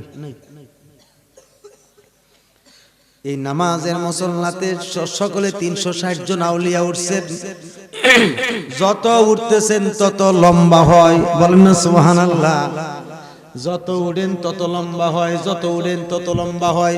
উঠতে উঠতে উঠতে উঠতে 360 জন আউলিয়া এই নামাজের মুসল্লার উপরে উঠছে। ওইটা সুন্দর করে সুরমা নদী পার হইয়া ওই পারে চলে গেছে। যেই মাত্র চলে গেল, রাজা গৌর গোবিন্দ চিন্তার মধ্যে পড়ে গেল, হায় হায়, এত বাধা সৃষ্টি করার পরও তাদেরকে আটকাইতে পারি নাই। এখন হযরতে শাহজালাল মুজাররিদি আমিনী রাহমাতুল্লাহ আলাইহি তিনি বলছেন, তোমাদের মধ্যে এমন কেউ আসুনি রে বাবা, তোমাদের মধ্যে এমন কেউ আসুনি যে আসর নামাজ জীবনে কোনোদিন কাজা হইছে না? এই ব্যক্তিটা তুমি তোমাদের মধ্যে কে আসো? বলতেছে, হুজুর আর কে থাকবো, আপনি ছাড়া তো কেউ নাই। যেই মাত্র এই কথা বলল, হযরতে শাহজালাল মুজাররিদি আমিনী রাহমাতুল্লাহ আলাইহি রাজপ্রাসাদ বরাবর দাঁড়ায়া সুন্দর করে পশ্চিম দিকে কিবলামুখী হইয়া আল্লাহু আকবার বলে আযান দিলে। যেই মাত্র আযান দিছে, সঙ্গে সঙ্গে রাজা গৌর গোবিন্দের রাজপ্রাসাদ সহ থরথর করে কাঁপতে কাঁপতে চূর্ণ বিচূর্ণ হইয়া যায়। জোরে জোরে বলেন আল্লাহু আকবার। মুহাব্বতে বলেন না ইয়া রাসূলুল্লাহ, বলেন না ইয়া ওলি আল্লাহ। আপনারা একটা বিল্ডিং ভাঙতে গেলে কতলা বুলডোজার লাগবে? বুলডোজার লাগতো না? বুলডোজার দিয়ে না ভাঙতে। আর শাহজালাল মুজাররিদি আমিনী রাহমাতুল্লাহ এত বড় রাজপ্রাসাদ, আযান দিছে সুরমা, খালি আযান। তাহলে আযান দেওয়ার তাসির আছে না নাই? আর আমগো দেশে আযান দিলে আর কুত্তা গেউ গেউ করে। ভুল কইছি আমি? কুকুর দেখবেন গেউ গেউ করে। এটার মানে কি? এটার মানে হচ্ছে গজব সামনে আসিতেছে। কি আসতেছে? গজব।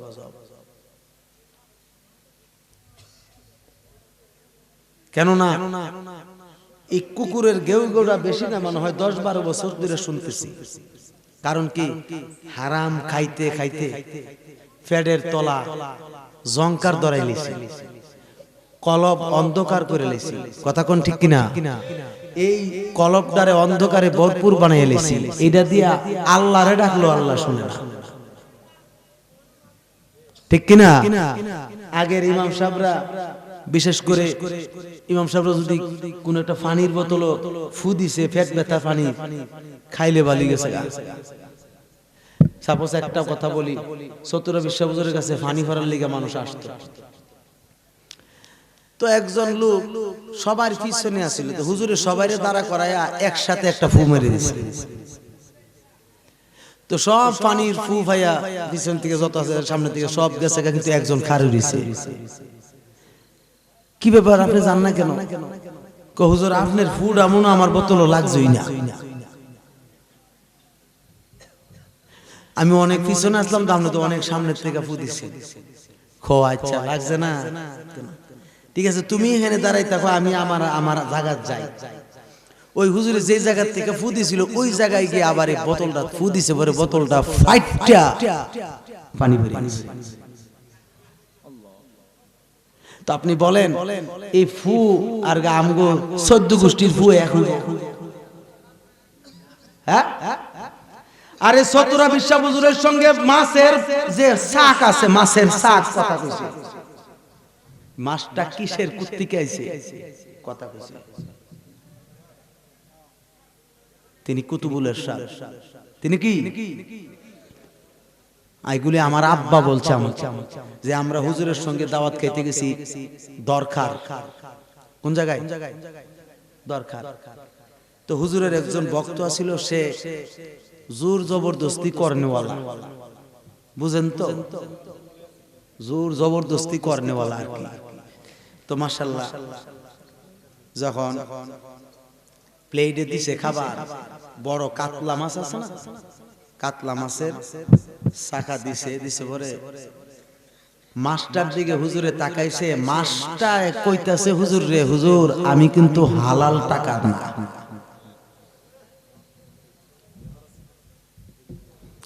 তখন হুজুরের নাম ধরে বলল, বাবা মাছটা কেমনে আনছো? হুজুর আমি মাছটা খুব কষ্ট করে কিনে আনছি। তো বাবা আবার কই তোমারে, তুমি মাছটা কেমনে আনছো? তখন বলতেছে, হুজুর আমি খুব মোহাব্বত করে আপনার লিগে কিনে আনছি। বাবা আবার বলছি, বলো মাছটা তুমি কেমনে আনছো? এন্তেকালের কয়েকদিন আগে এই কিন্তু ধরা পড়ে আর কি, তিনি যে কুতুবুলের শাক বলতেছে, বাজান আমি কিনে আনছি। মিথ্যা বলি তুই? এই তিতাস নদীর কিনার দিয়া, এই তিতাস নদীর উপর দিয়া নৌকায় করে মাছ নিতে লইছে, তুই লাত্তি দিয়া খাসার ডালাটা ফলায় মাছটা আনছস না? কি ওলি ছিল। আর আজকে ওলিদের কথা কইলে কিছু কিছু মানুষের আমরা সুলকানি উঠে আছে না? এই মিয়া কিয়ামত পর্যন্ত কোরআন শরীফ বাইটটা খাওয়াইলে মিয়া কাম হইতো না, কারণ তাদের মতো মন মানসিকতা না হইলে। হালাল হারাম বেঁচে খাইতে হবে, তাইলে গিয়া জীবন যাপন শান্তিময় হবে, ঠিক কিনা? রাজা গৌর গোবিন্দর প্রাসাদ শেষ, ইসলামের প্রচার প্রসার আরম্ভ করে দিল। 360 জন আউলিয়া যুদ্ধ করছে এই রাজা গৌর গোবিন্দের হাজার হাজার হিন্দু সৈনিকের সাথে যুদ্ধ করছে। শেষ পর্যন্ত কেল্লা সৈয়দ গেসুদারাজ পর্যন্ত নিজের কল্লা কেটে দিয়েও যুদ্ধ করছে। কারণ রাজা গৌর গোবিন্দ সে কি করছে, এই আল্লাহর ওলিদের চোখের সামনে, আল্লাহর ওলিদের সামনে যুবতী 16 বছরের যুবতী মেয়েদেরকে উলঙ্গ করে ছেড়ে দিয়েছিল। হযরতে শাহজালাল রাহমাতুল্লাহ আলাইহি বলেছিলেন, তোমাদের মধ্যে এমন কেউ আসেনি যে তাদেরকে না দেখে যুদ্ধ করবা। তখন কেল্লা সৈয়দ গেসুদারাজ রাহমাতুল্লাহ আলাইহি নিজের কল্লা কেটে যুদ্ধ করেছে। সুবহানাল্লাহ।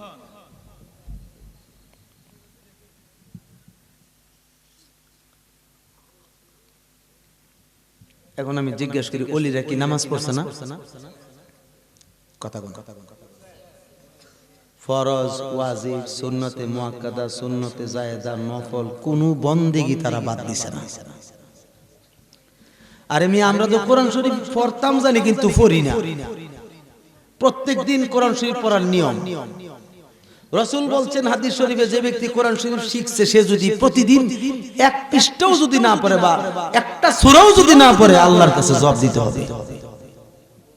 এই কোরআন আপনার জন্য বিপদ হয়ে দাঁড়াবে। অথচ সুপারিশের কাতারে দেখা যায় এই কোরআন শরীফে যারা পড়ছে কোরআনও সুপারিশ করবে। মাহে রমাদান সুপারিশ করবে, জুমার দিন সুপারিশ করবে, সোমবার দিন সুপারিশ করবে, আর এরা বলে শাফায়াত করে পায় না।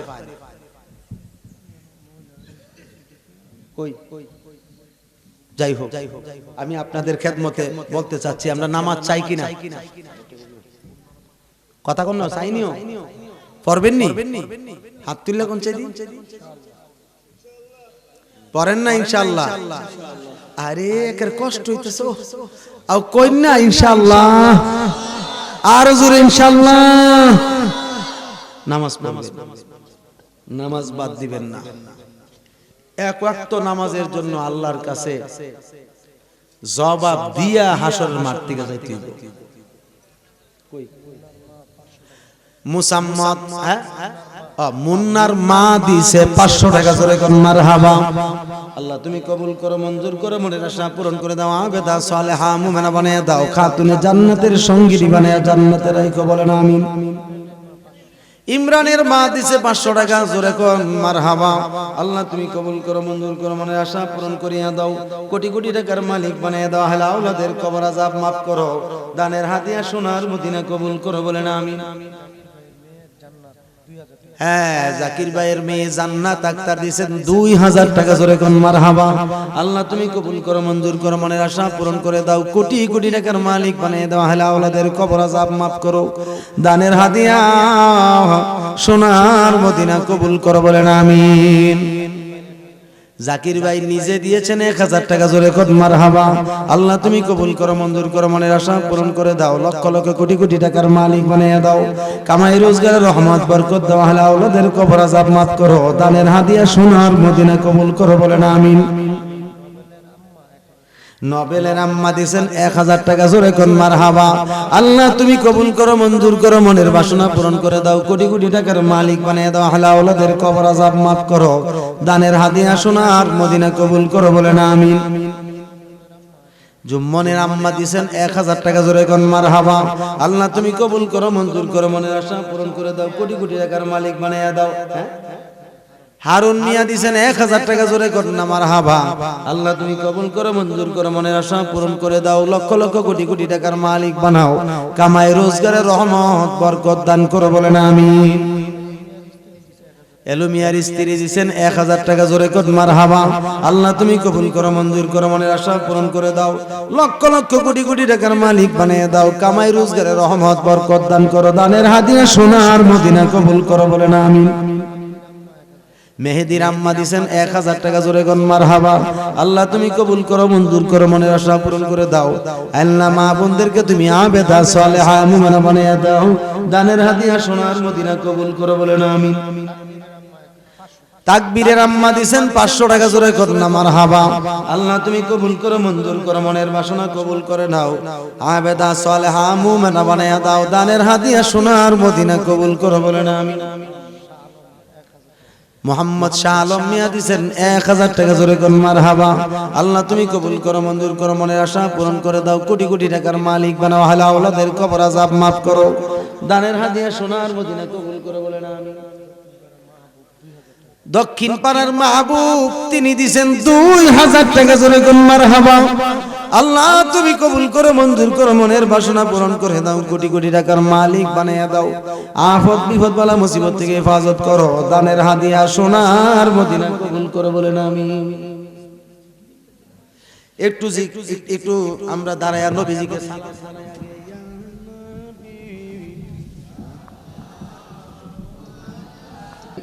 सल्लु अलैहि व आलिहि एकटू इसमें जात अल्लाह अल्लाह अल्लाह अल्लाह अल्लाह अल्लाह अल्लाह अल्लाह তোমার মত আমায় কেহ নবী, তোমার মত আমায় কেহ মনে ভালো বাসের না, তাই তো নবী আমরা তোমার দেওয়ানা নবী গো তাই তো আমরা তোমার দেওয়ানা মারহাবা আন আন আন আন আন আন তোমার মত আমায় কেহ নবী তোমার মত আমায় কেহ মন ভালো বাসে না তাই তো নবী আমরা তোমার দেওয়ানা নবী গো তাই তো আমরা তোমার দেওয়ানা মাশাআল্লাহ আন আন আন আন আমি শুনাছি কি তাদের লেখা তুমি বিনে আমার জীবন ফাঁকা গো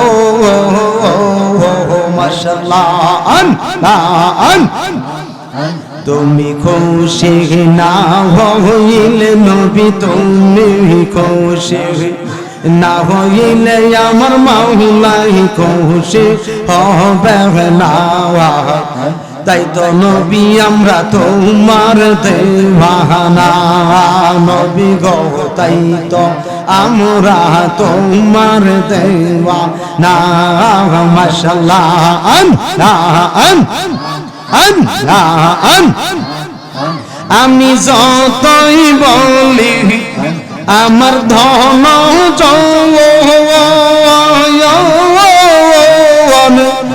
এই সংসারে আমার কেউ নাই আপন গো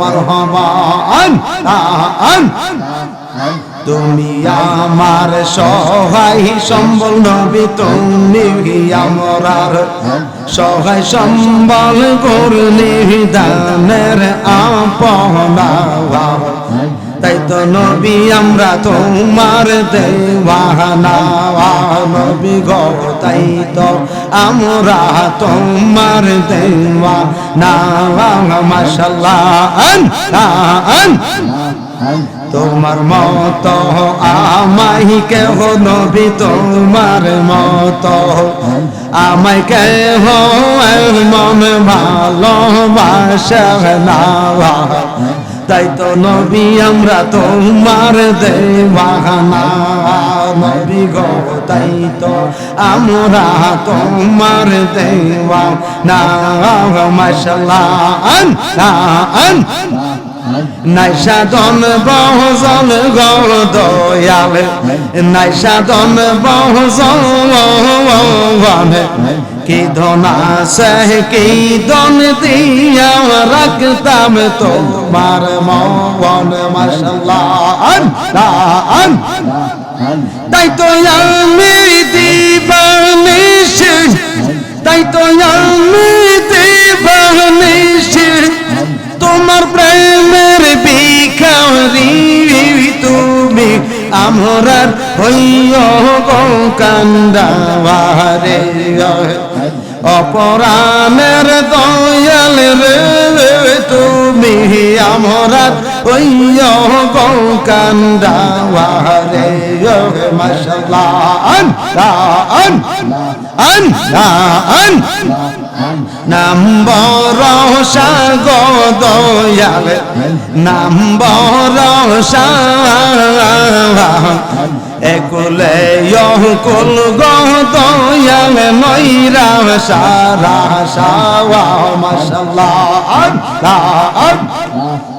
নাম সম্বল তুই জল নাম সম্বল তুই জল বাসাইছি বাঙ্গাল তোহরি তুমি আমরা হইও গো কান্দাওয়ারে অপরাণের দয়াল রে তুমি আমরা হইও গো কান্দাওয়ারে মাশাআল্লাহ আন আন আন আন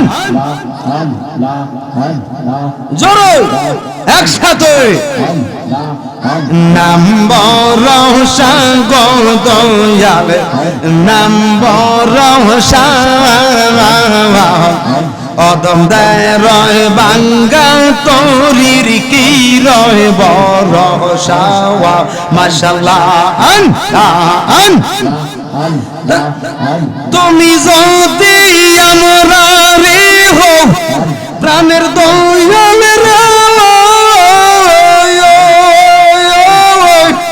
তুমি যদি আমারে হো চাই না গো জমিদারি তুমি আমরা হইয়া গো কান্দাওয়ারে অপরাণের দয়াল রে তুমি আমরা হইয়া গো কান্দাওয়ারে মাশাআল্লাহ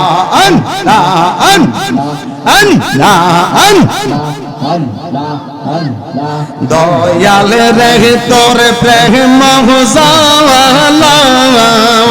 আমরার অন্তর কইরা কাওয়া আহলা গো আমরার অন্তরেতে গইয়া গইয়া জহলাওয়া আমরার অন্তরেতে গইয়া গইয়া জহলাওয়া মাশাআল্লাহ এত ভালোবাসা দয়াল রে আইরে কেমনে বইলা গাওয়া এহলা গো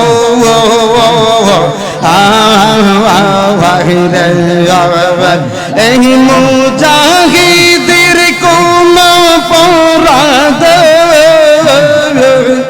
মুজাহিদের কোন পরাদ দয়াল আমার কান্দাইলা রে দয়াল আমার কান্দাইলা রে আমরার অন্তরেতে গইয়া গইয়া জহলা দয়াল রে তোর প্রেম জাওয়ালা আমরার অন্তর পইরা কাওয়া আহলা গো আমরার অন্তরেতে গইয়া গইয়া জহলা মাশাআল্লাহ এত ভালোবাসা দয়াল রে আইরে কেমনে বইলা গেলা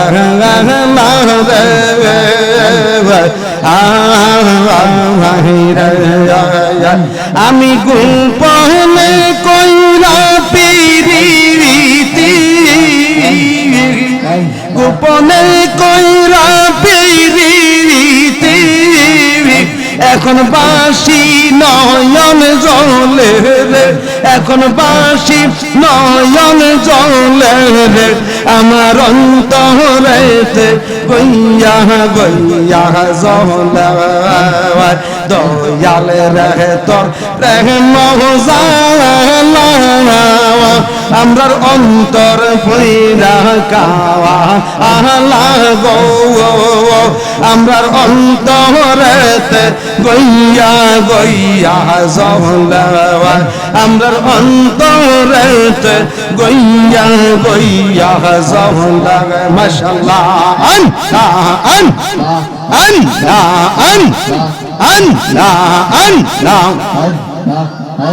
ওলা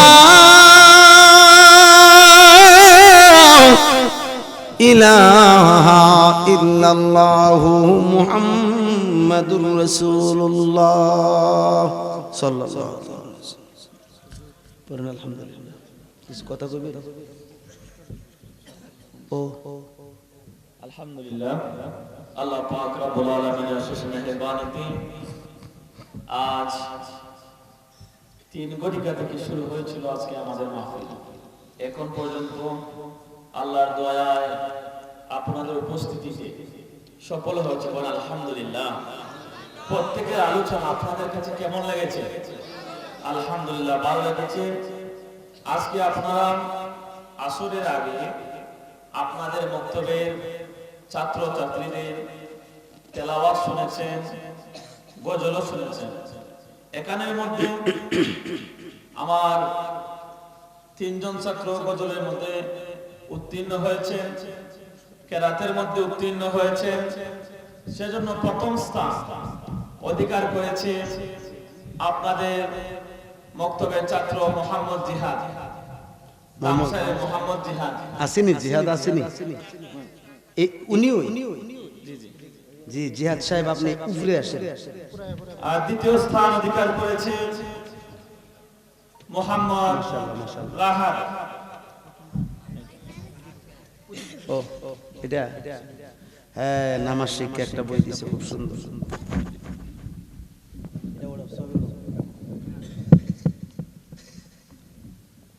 রাহাত আসছো?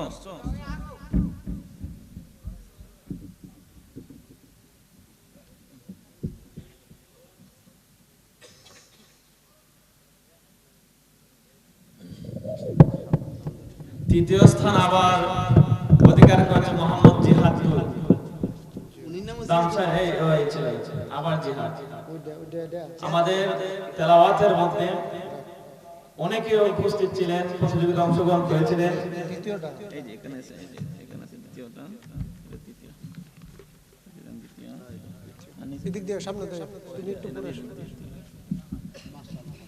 আসলে এটা হচ্ছে তাদের একটা আগ্রহ বাড়ানোর জন্য, যাতে তারা তেলাওয়াত শিখে, গজল শিখে, এটাই হচ্ছে মূল মাকসাদ।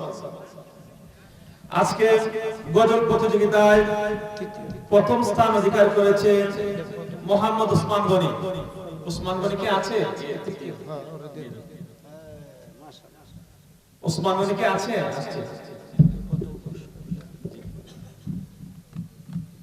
দ্বিতীয় স্থান অধিকার করেছে মুসাম্মদ জান্নাত। জান্নাত কি এখানে আছেন? আসো আসো আসো।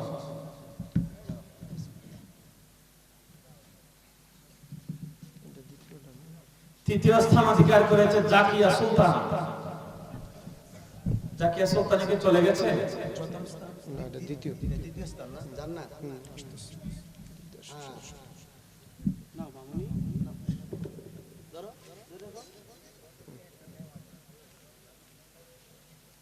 জাকিয়া সুলতানা সম্ভবত বাড়িতে চলে গিয়েছে, বক্তব্য দিয়ে দেবেন ইনশাআল্লাহ। আরো কিছু পুরস্কার ছিল, আমাদের সময় সংকীর্ণতার কারণে তাদের প্রতিযোগিতা নিতে পারি না, ইনশাআল্লাহ বক্তব্যের মধ্যে নিয়ে নিব। এতে আপনারা খুশি না বেজার? প্রতিযোগিতাতে হয়েছে আপনাদের ছেলে, আপনাদের মেয়ে, আপনাদের ভাই, আপনাদের ভাতিজারা মাইকের মধ্যে গজল বলেছে, তেলাওয়াত করেছে, তাদের একটা সাহস হয়েছে, অভিজ্ঞতা, দক্ষতা হয়েছে। এতে আপনারা খুশি না বেজার? জাকিয়া সুলতানা চলে এসেছে, তাড়াতাড়ি চলে আসো। আর আগামীকাল আরো কিছু প্রতিযোগিতা বাকি রয়েছে, আমরা ইনশাআল্লাহ বক্তব্য প্রতিযোগিতা নিব। আর যারা পাও নাই তোমরা মন খারাপ করবে না, ইনশাআল্লাহ আগামীতে চেষ্টা করবে যাতে তোমরা উত্তীর্ণ হও। একটা বিষয় মনে রাখবেন, দেখেন হাদি নামক একটা ছেলে জুলাই যোদ্ধা, ঠিক আছে নি, ছেলেটা মারা গেছে।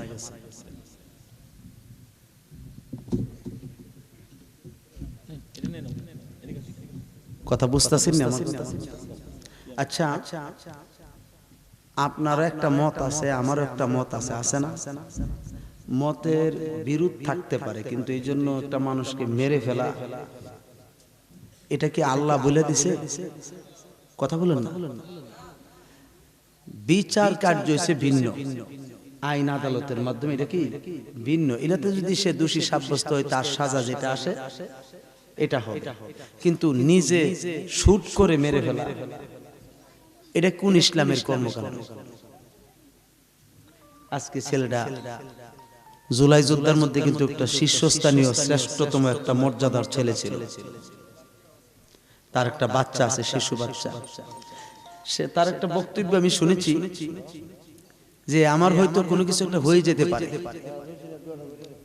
আপনারা আমার বাচ্চাটার দিকে খেয়াল রাখেন। এই বক্তব্যটা দিয়েছে।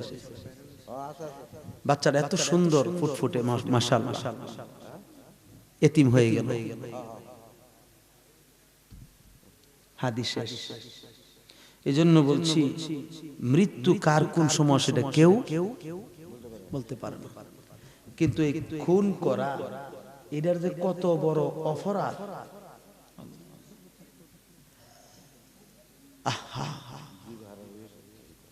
সূরা তওবাতে আছে, যদি কাউকে অন্যায়ভাবে হত্যা করে সে যেন সারা পৃথিবীর মানুষকে হত্যা করার পাপ তার কাঁধে নিল। আর যদি একটা পিপিলিকা বিপদে পড়ছে, এই বিপদ থেকে যদি এই পিপিলিকাটারে উদ্ধার করে দেয়, বাঁচায় দেয়, সে যেন সারা পৃথিবীর সকল সৃষ্টিকে সহযোগিতা করে। সূরা তওবাতে তাফসীরে আছে। তো আজকে আমরা কোন দেশে বসবাস করতেছি? সরাসরি একটা মানুষকে মেরে ফেলে। আল্লাহ তুমি হেদায়েত নসিব করো, বলেন আমিন। আরো জোরে বলেন আমিন। যাই হোক, তার জন্য আমরা দোয়া করব এবং সকলেই বিসমিল্লাহর সাথে সূরা ফাতিহা পড়েন একবার, সূরা ইখলাস পড়েন 3 বার।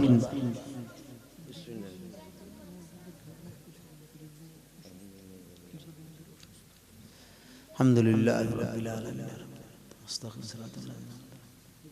বিসমিল্লাহির রহমানির রহিম। কুল হুয়াল্লাহু আহাদ।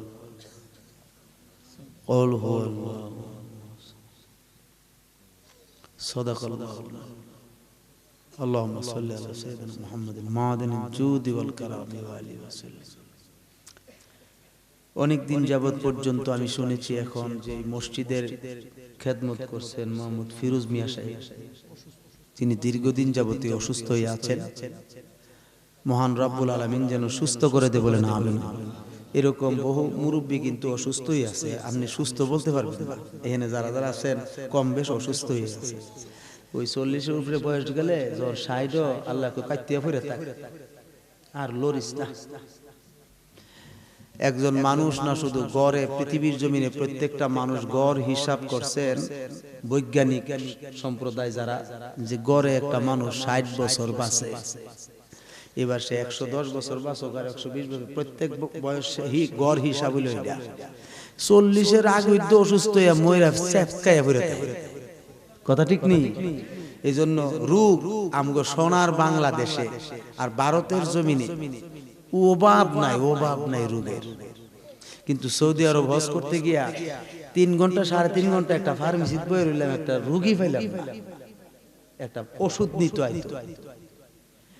জিজ্ঞাসা করলাম কি চাকরি করতেছো তুমি? তুমি তো শানশার মতো তুমি এয়ার কন্ডিশনে থাকতেছো, বেতন কত? হুজুর বেশি না, 70,000 টাকা বাংলা। আরে 70,000 রুগী কই? ওষুধ ফার্মেসি বিক্রি হইতেছে না। হুজুর এই তো ওই 3 ঘন্টা 3.5 ঘন্টা পরে একবার আইছে ফাইমোক্সিল নিতে। কি নিতে হইছে? ফাইমোক্সিল। আমার চোখের সামনে 6 রিয়াল কইরা ফাইমোক্সিল বিক্রি করছে। 14টা ফাইমোক্সিল 6 রিয়াল, অথচ আমগো দেশে 6 টাকা করে আছে। আমাদের যে একই ফাইমোক্সিল 6 টাকা করে আছে, আর ওই দেশে 6 রিয়াল করে কিনছে একটা ফাইমোক্সিল। চিন্তা করছে আল্লাহ আল্লাহ। সব রোগ আইবছে আমগো 3 দেশ, পাকিস্তান, ভারত, বাংলাদেশ। আল্লাহুম্মা সাল্লি ওয়া সাল্লিম। আল্লাহুম্মা আমিন। ربنا آتنا في الدنيا حسنة وفي الآخرة حسنة وقنا عذاب النار। মাবুদ মাওলা গাব্বারি উত্তরপাড়া বাইতুল জান্নাত নূর কেন্দ্রীয় জামে মসজিদে 18তম বার্ষিক ওয়াজ ও দোয়ার মাহফিলের ইন্তজাম করা হয়েছে। এই মাহফিলে নাইবে নবী আলেম রাত বাড়াইছে, মাদ্রাসার ছাত্ররা হাত উঠাইছে, মক্তবের ছাত্ররাও হাত বাড়াইছে। এমন মানুষ হাত উঠাইলাম যারা তুমি দাওয়াত দিয়া হাজি বানাইছো। এমন সম্মানিত হাজি সাহেবদেরকে নিয়ে হাত বাড়াইলাম। সাদা দাড়িওয়ালা আমার মুরব্বী বাবারা হাত বাড়াইছে, যুবক বাবাজিরা হাত উঠাইছে, ছোট ছোট মাসুম বাচ্চারাও হাত বাড়াইছে। পর্দানিশিনী অবলা সরলা আমার মা বোনেরাও হাত বাড়াইছে গো আল্লাহ। ইয়া আল্লাহ, জীবনে কত গুনাহ করলাম, সমস্ত গুনার গাটুরি তোমার কুদরতের পায়ে বিছাই দিলাম। দয়াল নবীজির খাতিরে আমাদের জীবন জিন্দেগির গুনাহ মাফ করে দাও আল্লাহ। মাবুদ, আমাদের মা বাবা ভাই বোন আত্মীয় স্বজন আহলে আওলাদের জীবনের গুনাহ মাফ করে দাও ইয়া আল্লাহ। সুর নামাজের পর থেকে এযাবত পর্যন্ত যত ওয়াজ নসিহত জিকির আজকার মিলাদ কিয়াম হয়েছে সবগুলার হাদিয়া বহুগুণে বাড়ায়া বাড়ায়া আমার দয়াল নবীজির নুরানি কদম মুবারকে কবুল করে নাও আল্লাহ। নবীজির আহলে বায়াত, নবীজির আহলে আওলাদ, সাহাবায়ে কেরাম, খোলাফায়ে রাশিদিন, আশারা মুবাশশারা, তাবেঈন, তাবেঈন, আইম্মায়ে মুজতাহিদিন, আনসার, মুআজ্জিজ, শুহাদায়ে কেরাম, तमाम पृथ्वीर अम्बिया किराम औलिया किराम सकलेर पाक आरवाहे कबुल करे नाओ। आय आल्लाह खास करे माबुद এখানে আমরা যারা হাত বাড়াইলাম এই বেহেশতের বাগানের ডানে বামে সামনে পিছনে কবরস্থান থাকতে পারে আল্লাহ। প্রত্যেকের কবরে হাজার হাজার মানুষ হাজার হাজার মন মাটি নিয়ে শুয়ে আছে গো আল্লাহ। কারো মা আছে বাবা নাই, কারো বাবা আছে মা নাই, এমন মানুষ এতটাইছে রে যার মাও নাই বাবাও নাই। মরিয়া গিয়াছে যার আমরার মা মাফ করিয়া দাও গো আল্লাহ কবরে রাজাব। আব্বাই আম্মা যার শুইছে অন্ধকার কবরে তাদেরকে রাইখো গো আল্লাহ মায়ার নজরে।